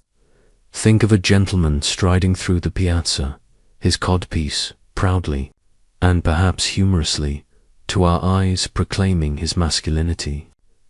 It was certainly a curious, even bold, statement for an era often deemed puritanical. You might find yourself giggling a little, wondering just what message these sartorial choices were really trying to send. Historical analyses often explore whether these evolving fashion trends reflected a genuine shift in attitudes towards the body and sexuality, or if they were simply elite displays of wealth and status that inadvertently or deliberately became sexually charged. It is plausible that, while sumptuary laws, which we'll discuss later, attempted to control dress, the innate human desire for attraction and display found expression through these sartorial innovations. The changing styles undeniably influenced perceptions of beauty and desirability, allowing for a public, albeit often coded, acknowledgement of physical allure. This constant interplay between societal norms and personal expression meant that even your daily attire was part of a larger conversation about sexuality, a silent language of invitation and admiration that added another layer of complexity to Renaissance intimate life. From the alluring and sometimes audacious statements of Renaissance fashion, we now turn to another prominent feature of the era's visual culture: artistic nudes, human form revealed. You see, the Renaissance marked a profound shift in the depiction of the human body, moving beyond purely religious or symbolic representations to embrace and celebrate nudity with an unprecedented realism and artistic mastery, often imbued with a powerful, if refined, sensuality. A cornerstone of the Renaissance artistic revolution was its renewed fascination with classical antiquity, which profoundly influenced the portrayal of the human form. Artists studied ancient Greek and Roman sculptures, which openly celebrated the nude as an ideal of beauty and physical perfection. This rediscovery provided a legitimate artistic precedent for depicting the naked body, allowing Renaissance masters to explore anatomy and proportion with newfound freedom. Imagine walking into a patron's villa and seeing a sculpture of David, not just as a biblical hero, but as a meticulously rendered study of the male physique, every muscle and sinew articulated with breathtaking precision. You wouldn't just be admiring a religious figure. You'd be contemplating the beauty of the human form itself. The exploration of human anatomy through dissection, though still controversial, further fueled this artistic pursuit. Artists like Leonardo da Vinci and Michelangelo meticulously studied the body's inner workings, gaining an unparalleled understanding of its structure. This anatomical knowledge allowed them to render figures with a naturalism and vitality previously unseen, making their nudes incredibly lifelike and compelling. A captivating detail from the period's workshops reveals that artists would often draw from live models, a practice that, while common today, was revolutionary then, pushing the boundaries of realism and creating a more direct connection between art and the human body. It was a rigorous scientific endeavor meeting artistic genius, resulting in figures that breathed with life on canvas and in stone. While much of the nudity in Renaissance art appeared in religious or mythological contexts, serving allegorical or narrative purposes, the inherent beauty and sensuality of the human form often shone through, regardless of the subject matter. A painting of Adam and Eve in paradise might serve as a theological lesson, but the graceful lines and idealized bodies could also evoke an aesthetic appreciation that bordered on the erotic. Similarly, depictions of classical goddesses like Venus or nymphs and satyrs explicitly celebrated carnal beauty and desire under the respectable guise of mythology. You might find yourself lingering over the supple curves of a painted figure, appreciating its artistic merit while also acknowledging the subtle stirrings of human attraction, a testament to the artist's ability to blend sacred and profane beauty. Scholarly inquiries into Renaissance artistic nudes often examine whether their proliferation truly reflected a more liberal societal attitude towards sexuality, or if it was primarily an artistic convention. allowing for the display of technical mastery and classical erudition within acceptable boundaries. It is plausible that while the public message of these nudes was often framed within moral or historical narratives, their undeniable aesthetic appeal contributed to a subtle, yet pervasive, shift in how the body, and by extension, sexuality, was viewed. This embrace of the human form in art undeniably shaped the visual landscape of the Renaissance, accustoming the eye to the beauty of the naked body and creating a sophisticated, often ambiguous, dialogue about desire that transcended mere words. It proves that even in an age of strict morality, beauty found a way to be seen and sometimes to silently tempt. From the idealized nudes of Renaissance art, which subtly communicated sensuality, let's now turn to how sexual themes were explicitly explored in the written word, literature's desires, unfolding narratives. You see, as literacy expanded and new literary forms emerged, authors began to delve into the complexities of human desire, passion, and sexual encounters with a directness rarely seen before, reflecting a burgeoning comfort with portraying the full spectrum of human experience, a significant development in Renaissance literature was the rise of vernacular languages and new genres, moving beyond solely Latin theological texts. This allowed writers to reach a broader audience and explore themes closer to everyday life, including those pertaining to love, lust, and illicit affairs. Boccaccio's Decameron, for instance, is a quintessential example from early in the period. A mainstream historical work filled with tales of cunning lovers, adulterous wives, and bawdy escapades. Imagine reading stories where characters openly discussed their desires and sexual exploits, not as cautionary tales, but often as humorous or clever narratives. You wouldn't just be encountering moralizing sermons, you'd be reading juicy gossip, albeit fictionalized, that mirrored the unspoken realities of life. This newfound freedom in storytelling allowed for a much richer, and often more exploration of human nature. Poetry, too, embraced these themes with vigor. Sonnets, madrigals, and epic poems often contained thinly veiled allusions to physical love, erotic longing, and the pleasures of the body. Poets like Pietro Aretino, known for his satirical and often scandalous works, pushed the boundaries of explicit content, producing verses that left little to the imagination. A fascinating detail from the period is the pornographic sonnets that Aretino composed to accompany engravings by Giulio Romano, depicting various sexual positions, a direct and unambiguous form of erotic literature for their time. It's like finding a Renaissance equivalent of adult fiction, proving that explicit content is by no means a modern invention. You might secretly read these scandalous verses, perhaps blushing a little, but certainly intrigued by their boldness. Beyond outright eroticism, the exploration of love and desire in romances and comedies became more nuanced. Playwrights like William Shakespeare, though writing later in the Renaissance, filled their works with witty double entendre, sexual puns, and plots driven by romantic and physical attraction.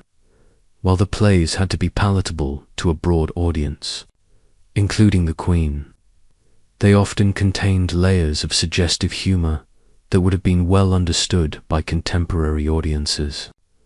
This subtext allowed for a playful engagement with sexual themes without resorting to overt obscenity. You would laugh along with the audience at a cleverly delivered line, knowing full well the bawdy undertones, a sophisticated form of shared, unspoken understanding. Scholarly interpretations of Renaissance literature often debate whether the increased explicitness and exploration of sexual themes reflected a genuine shift in societal morality, or if it merely represented an artistic and intellectual indulgence by a privileged few who had the freedom to challenge conventions. It is plausible that while moral authorities continued to condemn illicit desire, the burgeoning literary scene offered a safe, fictional space for authors and readers to explore the full gamut of human passions without direct consequence. This vibrant literary landscape undeniably provided a window into the desires, anxieties, and sometimes humorous realities of Renaissance intimate life, demonstrating that the written word, much like art, played a crucial role in shaping and reflecting the era's complex relationship with sexuality. It proves that a good story, even a scandalous one, has always been impossible to resist. Moving from the unfolding narratives of literary desire, let's now examine how Renaissance society, in a constant dance between morality and pragmatism, attempted to visually categorize and control individuals through their attire, appearance, laws, social control. You see, sumptuary laws, though seemingly about clothing, were deeply intertwined with regulating social status, public morality, and subtly, even sexual signaling. A pervasive feature of Renaissance urban life was the existence of sumptuary laws.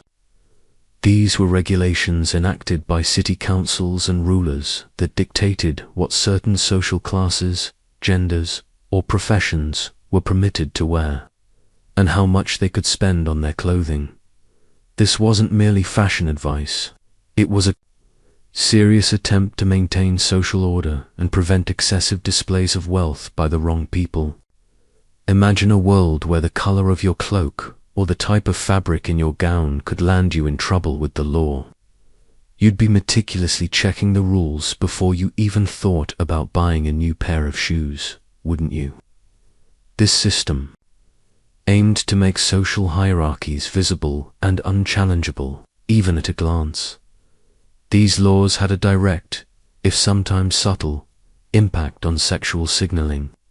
For instance, specific garments or styles might be forbidden to honest women, but explicitly permitted, or even mandated, for prostitutes.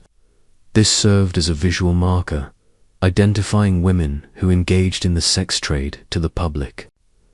A common historical truth is that prostitutes were often required to wear distinctive head coverings, specific colors like yellow in some Italian cities, or certain types of cloaks.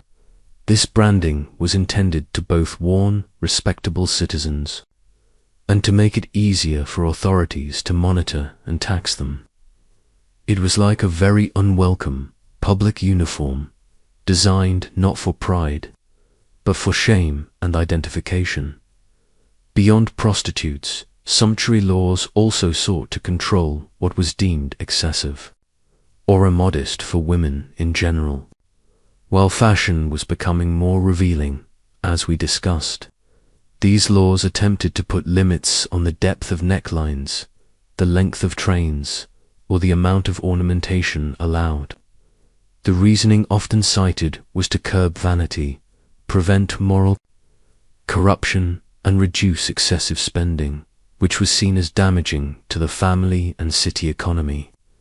A quirky tidbit is that some laws even dictated the size of a woman's sleeve, ruffles, or the number of rings she could wear, showing the incredible detail with which authorities tried to police appearance.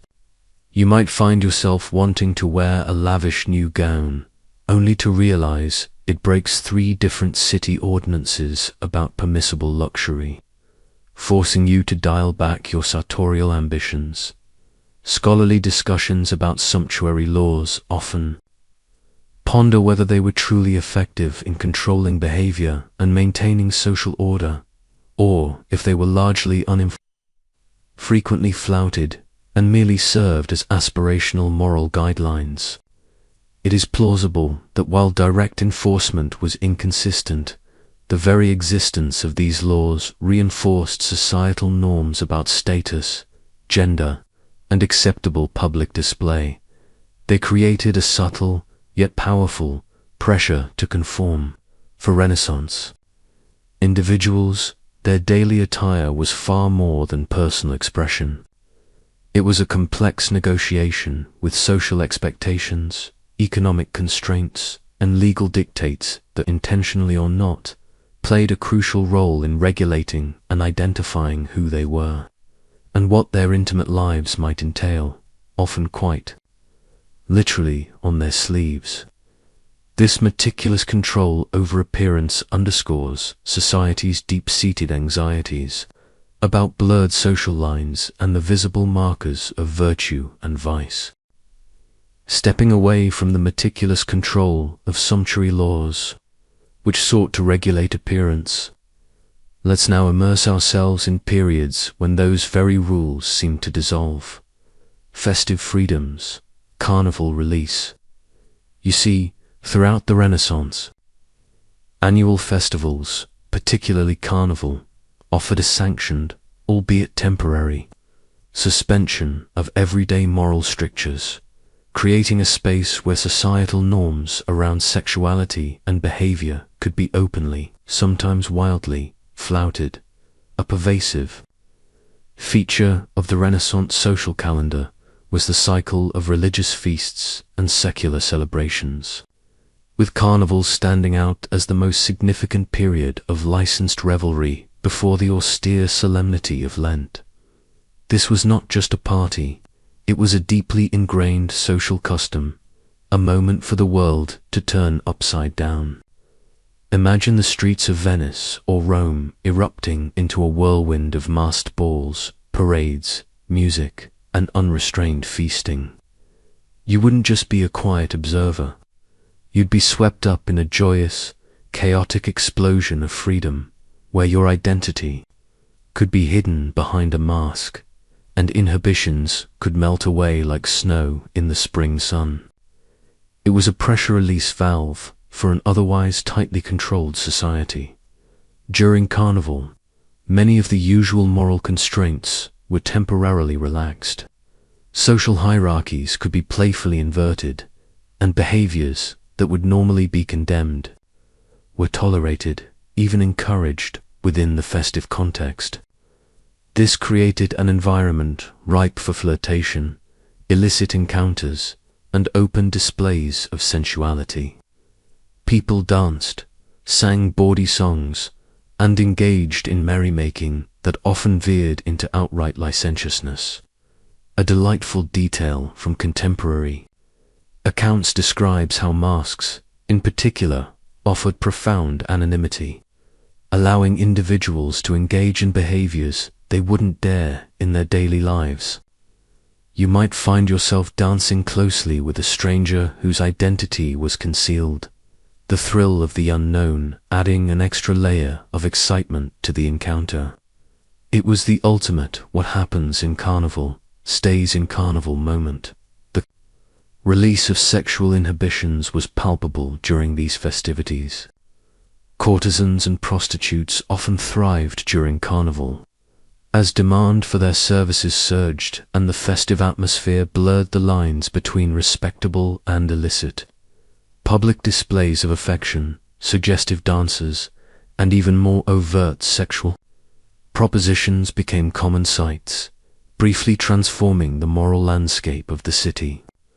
A quirky tidbit is the tradition of Carnival songs, often filled with explicit sexual puns and double entendres, sung openly in the streets, further contributing to the atmosphere of joyous transgression. It was a collective sigh of relief, where the strict rules of decorum were tossed aside for a brief, glorious period of uninhibited expression. Scholarly interpretations of Carnival often debate whether these festive periods truly offered a genuine, albeit temporary, liberation from societal constraints, or if they were merely a state-sanctioned safety valve, designed to allow the release of suppressed desires so that social order could be reimposed more effectively afterward. It is plausible that while the church and secular authorities allowed these periods of revelry, They were also keenly aware of their function in maintaining stability by offering a controlled outlet for desires. For Renaissance individuals, their daily lives gained a cyclical rhythm, swinging from strict piety to unbridled hedonism, with carnivals serving as a powerful annual reminder that even the most rigid societies needed moments of wild, uninhibited release, making the exploration of sexuality a dynamic interplay between repression and explosive freedom, shifting from the boisterous freedoms of carnival, where inhibitions were temporarily shed. Let's now turn to a unique form of power and influence often exercised through intimate relationships at the highest echelons of society: royal mistresses, power dynamics. You see, these women, while often condemned by moralists in the church, could wield immense, sometimes political power and wealth through their relationships with kings and princes, profoundly shaping court life and even national affairs. A significant feature of Renaissance royal courts was the established, if often unofficial, role of the royal mistress. Unlike queens, whose marriages were often strategic and dynastic, mistresses were chosen for personal affection, beauty, wit, and sometimes for their ability to provide heirs when the queen could not. It is a widely documented historical fact that figures like Diane de Poitiers, mistress of Henry II of France, or Anne Boleyn, before she became queen to Henry VIII of England, were not just romantic partners, but influential figures in their own right. Imagine being a woman at court, not bound by the strictures of a political marriage, yet capable of swaying the king's decisions, granting favors, and accumulating vast wealth and lands. You wouldn't just be a lover, you'd be a power player, navigating a treacherous landscape of intrigue and ambition. It was a rather unconventional career path, certainly not one your parents would have advertised. These relationships, though extra-legal, were often remarkably stable and long-lasting, providing the king with companionship and intimacy that his dynastic marriage might lack. The mistress could act as a confidant, a political advisor, or even a cultural patron, fostering art and fashion at court. Her position often depended on her ability to maintain the king's affection, to avoid open scandal, and to shrewdly manage her influence without directly challenging the queen. A fascinating detail from the lives of some prominent mistresses reveals their luxurious lifestyles, grand estates, lavish jewels, and extensive retinues of servants, all funded by royal largesse. You might attend a courtly event, observing the king's acknowledged mistress seated prominently, receiving deference from courtiers who understood the true source of power in the room, a testament to her unofficial but undeniable authority. However, the position of royal mistress was also incredibly precarious. Their influence was entirely dependent on the king's favor, which could vanish overnight. They faced constant jealousy from courtiers, moral condemnation from the church, and fierce resentment from the queen and her family. A quirky tidbit is the elaborate, often public, battles of fashion and display between the queen and the mistress, each vying for supremacy in elegance and influence, often with the king's unspoken approval. Their children, if any, were often legitimized but faced complex challenges regarding their inheritance and social standing.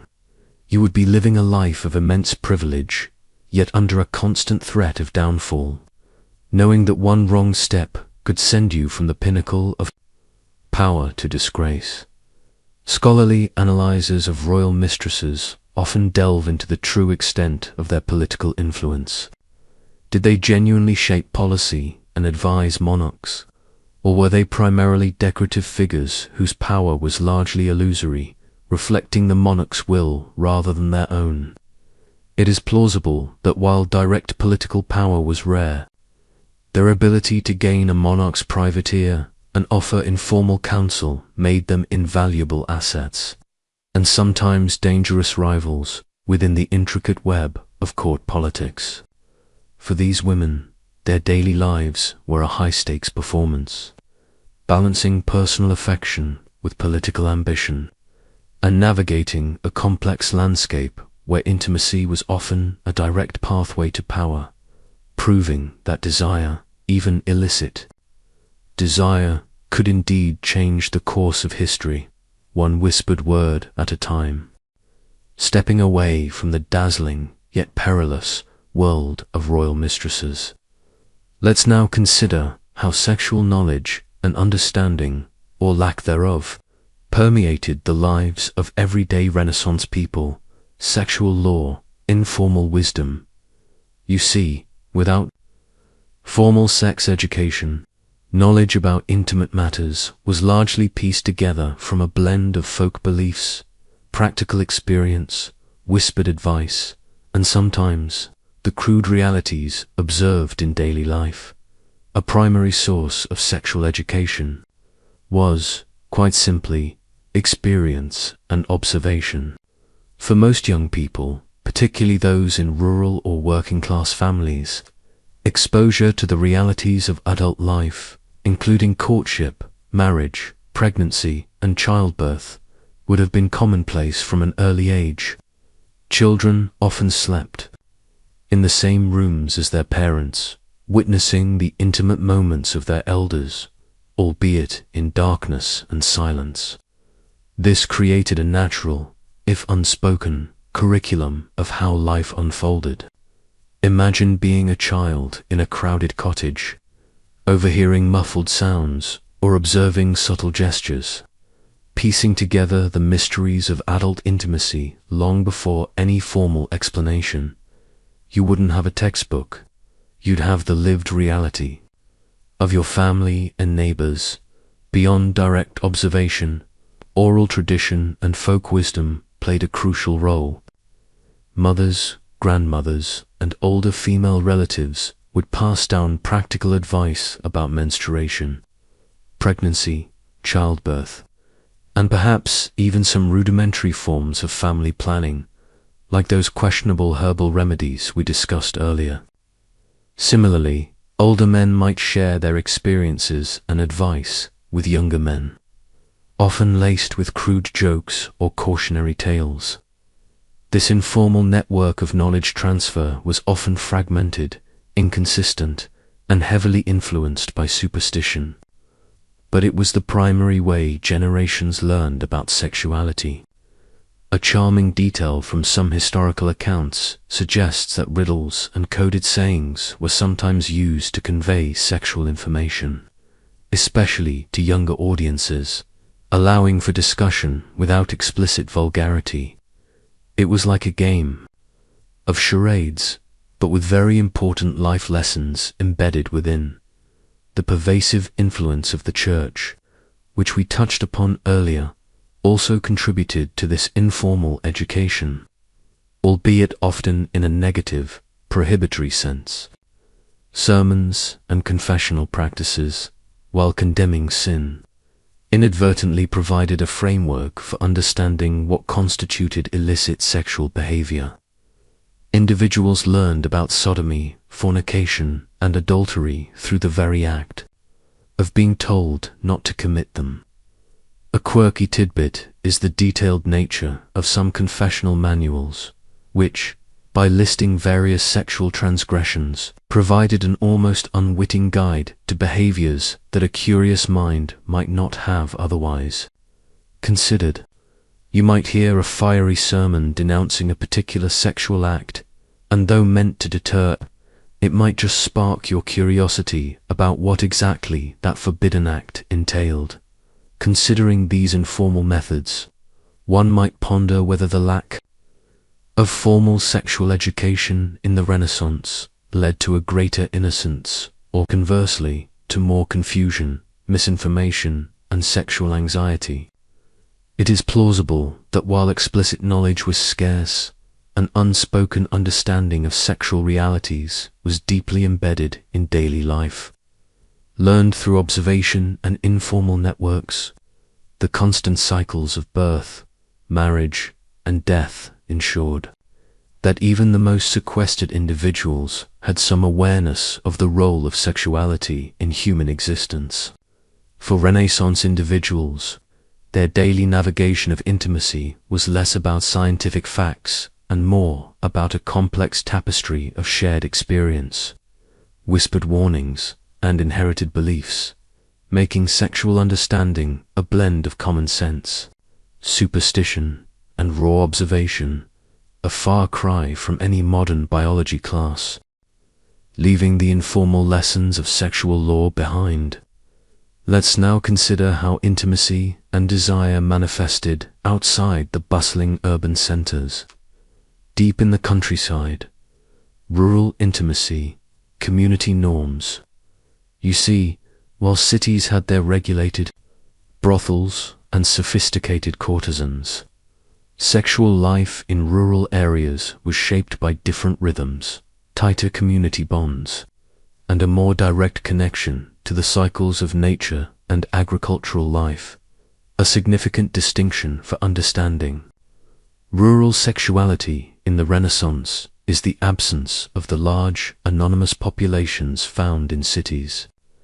In villages and hamlets, everyone knew everyone else, creating a powerful system of social scrutiny and communal norms.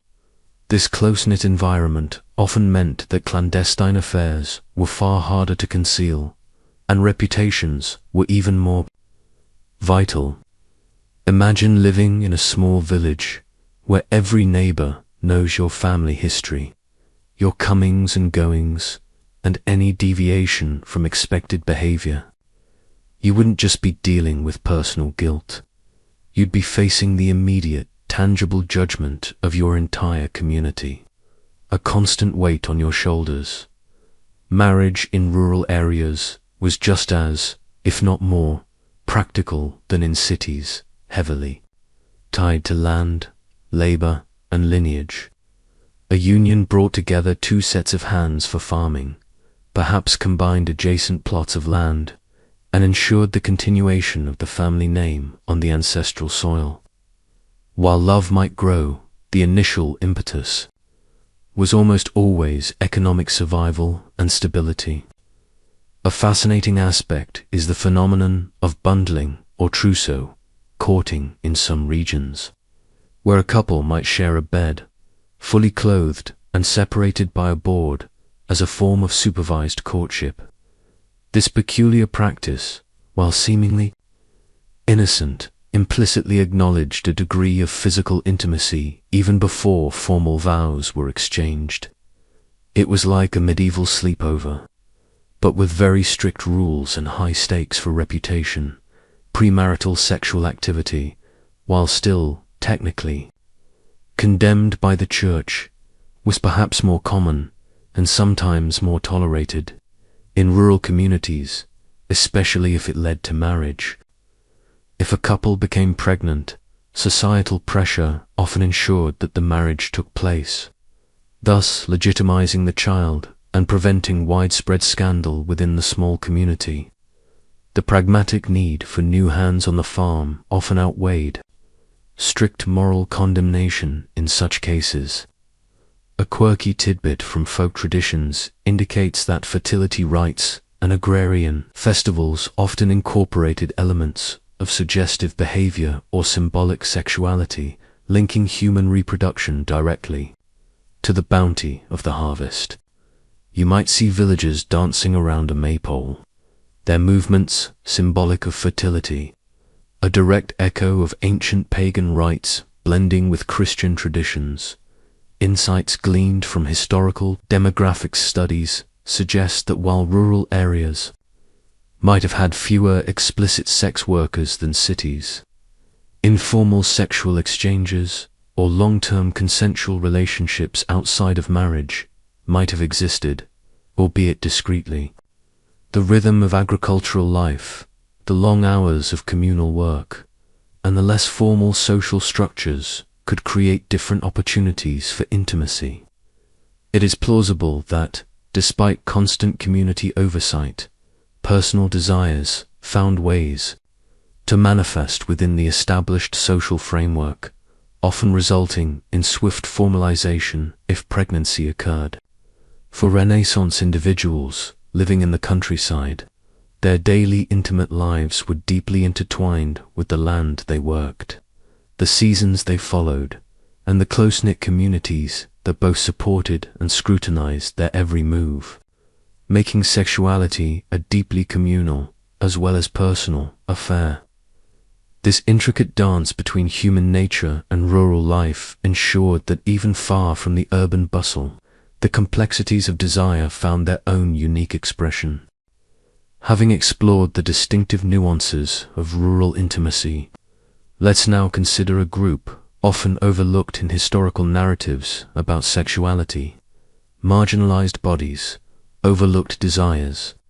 You see, discussions of intimate life in the Renaissance typically focus on able-bodied individuals, perpetuating a historical silence around the sexual experiences and realities of people with disabilities. The elderly, or those whose bodies simply didn't conform to societal ideals. A significant challenge for understanding this aspect of Renaissance sexuality is the profound lack of historical documentation. Accounts of intimate lives primarily come from legal records, moral treatises, or elite personal correspondence, all of which tend to focus on the normative, the scandalous, or the legally problematic. The sexual experiences of individuals with disabilities, for instance, were rarely, if ever, recorded. Imagine trying to piece together a narrative when the very existence of a particular experience was either ignored, deemed irrelevant, or actively suppressed by the prevailing societal views. You wouldn't find intimate diaries or love letters from these individuals.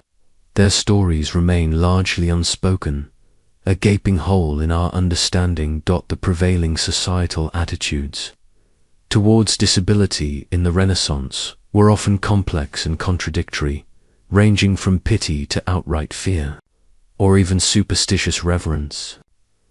People with physical or mental impairments were frequently seen through a lens of charity, divine punishment, or simply as outside the norm. This societal framing often led to their desexualization, assuming they had no desires or were incapable of sexual relationships. A particularly harsh reality was the common belief that certain disabilities were the result of sin or divine disfavor, which would further stigmatize any perceived sexual activity. You might observe a person with a visible disability being treated with a mix of genuine compassion and profound discomfort. Their humanity acknowledged in some ways, but their intimate lives often rendered invisible. For the elderly, too, discussions of sexuality tended to diminish or cease altogether. While marriage was a lifelong institution, the emphasis on procreation meant that after childbearing years, the sexual aspect of a marriage was often assumed to fade into irrelevance. The idea of sexual desire in older individuals was often depicted, humorously, as a source of ridicule, or seen as unnatural and grotesque, particularly for older women. A quirky tidbit from some comedic plays or popular ballads depicts older characters attempting flirtations or romantic pursuits, often to their embarrassment, highlighting a societal discomfort with acknowledging continued sexual agency in later life. It's like society decided that after a certain age, your romantic life simply ceased to exist. A rather depressing outlook, wouldn't you agree? Modern historical inquiry often seeks to challenge these silences and bring to light the experiences of those traditionally excluded from the dominant narratives. While direct evidence is scarce, it is plausible that desire, intimacy, and sexual acts occurred among people with disabilities and the elderly, just as they did for others. These individuals, despite societal marginalization, were still human beings with needs and desires that, like all others, found ways to manifest within the constraints of their world. Their unique challenges might have led to different forms of connection, different expressions of intimacy, or a greater reliance on discretion. The ongoing effort to uncover these overlooked desires means that our understanding of Renaissance sexuality is continually expanding, reminding us that the full tapestry of human experience is far richer and more diverse than conventional history often lets on. Having considered the often overlooked intimate lives of marginalized bodies, let's now reach the culmination of our journey, reflecting on the profound and multifaceted Renaissance legacy, echoes of desire. You see, the era's complex attitudes towards sex and intimacy, though centuries removed, left an enduring imprint on Western culture, shaping everything from our art and literature to our very concepts of love, marriage, and personal freedom. One major aspect of the Renaissance's enduring legacy is its pivotal role in re-establishing the human body as a subject of artistic and intellectual inquiry. Before this period, the human form, particularly nudity, was often depicted with a more symbolic or spiritual emphasis, sometimes even with a sense of shame. However, the Renaissance, with its renewed interest in classical ideals and its burgeoning anatomical studies, brought the human physique to the forefront of art, celebrating its beauty, proportion, and sensuality with unprecedented realism. A widely recognized historical truth is that the masterpieces of Michelangelo, Leonardo, and Raphael set a new standard for depicting the nude, influencing artistic traditions for centuries to come. Imagine gazing upon a Renaissance statue today and recognizing that its very existence embodies a radical shift in how humanity viewed itself, moving from a focus solely on the divine to an appreciation of the earthly. This artistic revolution fundamentally changed our visual language of desire, making the body a legitimate, even beautiful, subject of contemplation. The Renaissance also laid some of the groundwork for a more nuanced literary exploration of love and human relationships, moving beyond purely chivalric or religious narratives.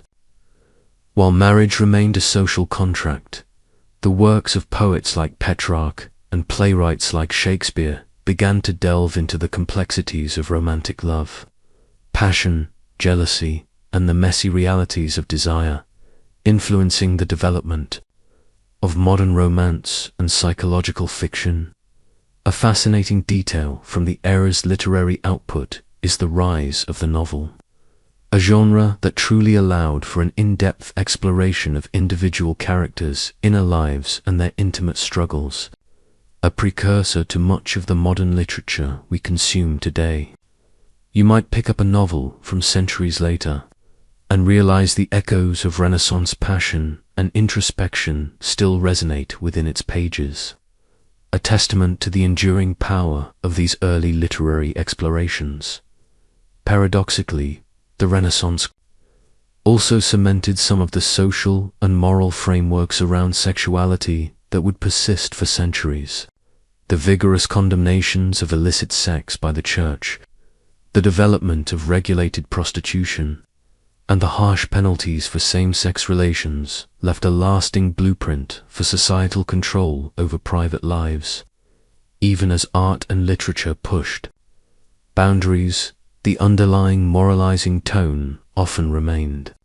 A quirky tidbit is how some moral tracts from the Renaissance continued to be reprinted and influential well into the early modern period, showing the long shadow cast by their strictures.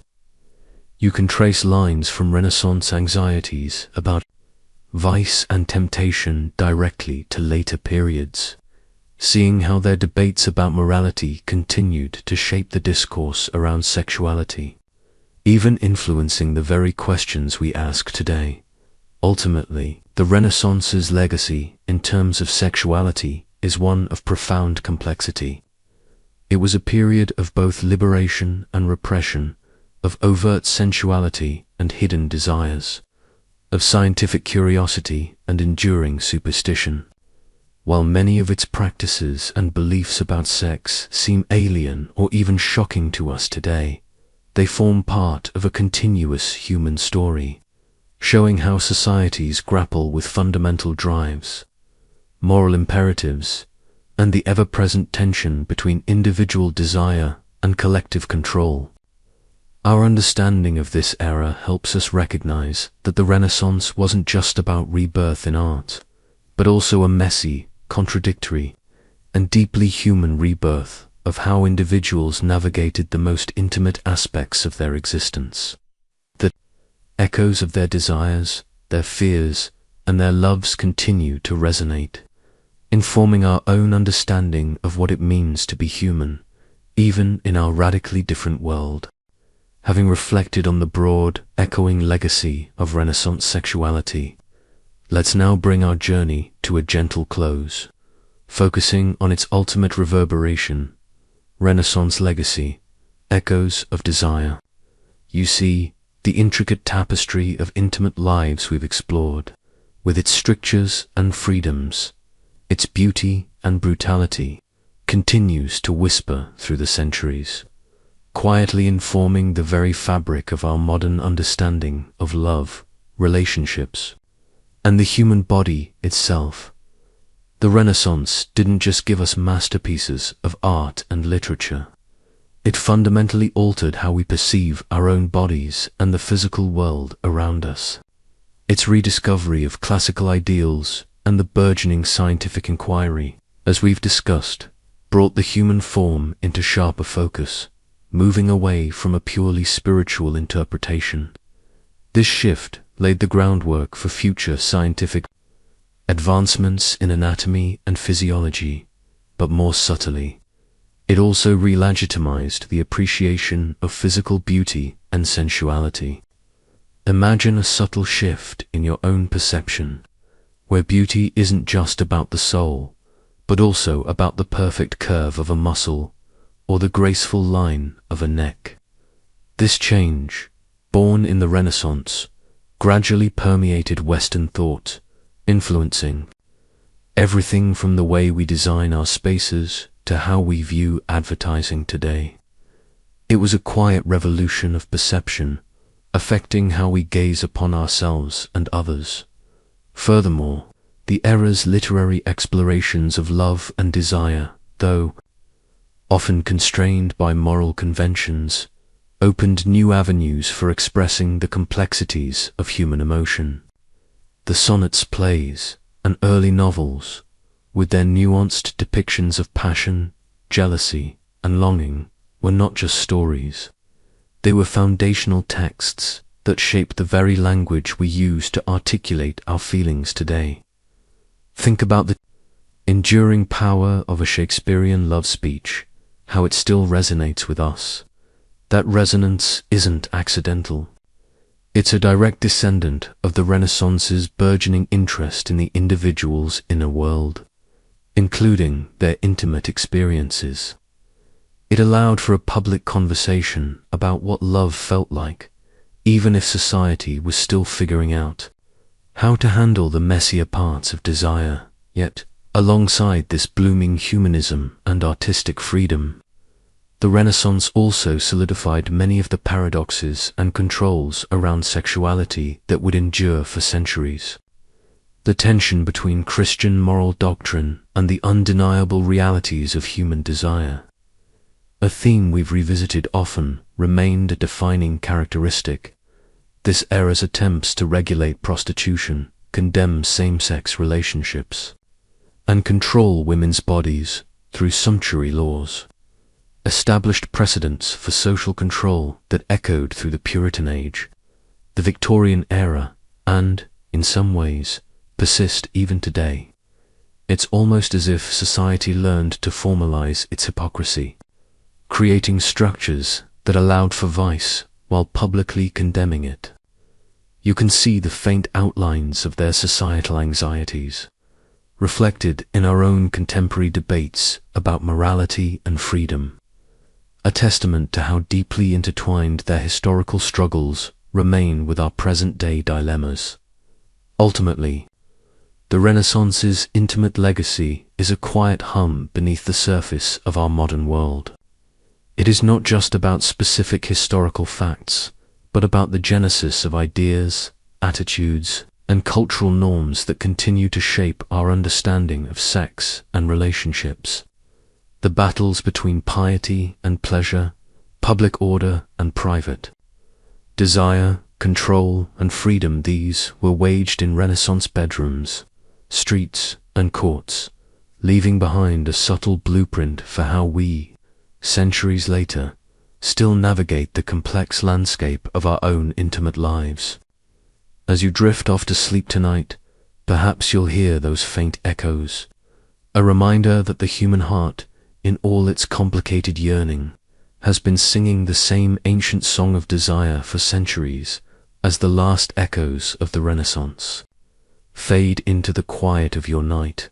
Feel the gentle settling of history around you. The grand arches, the vibrant frescoes, the whispered secrets, they now recede, leaving you in the soft embrace of the present. The figures we encountered, with their passions and their fears, their hopes and their struggles, become part of the great slumbering narrative of time. Their desires, once so vivid, now blend into the universal longing that connects us all across the ages. Let the details of their lives soften, blurring into a comforting mist. The world of the Renaissance, with its beauty and its harsh realities, now rests. Close your eyes, my friend, and allow yourself to drift into the peaceful stillness of slumber, carrying a quiet understanding of lives lived long ago. Sweet dreams.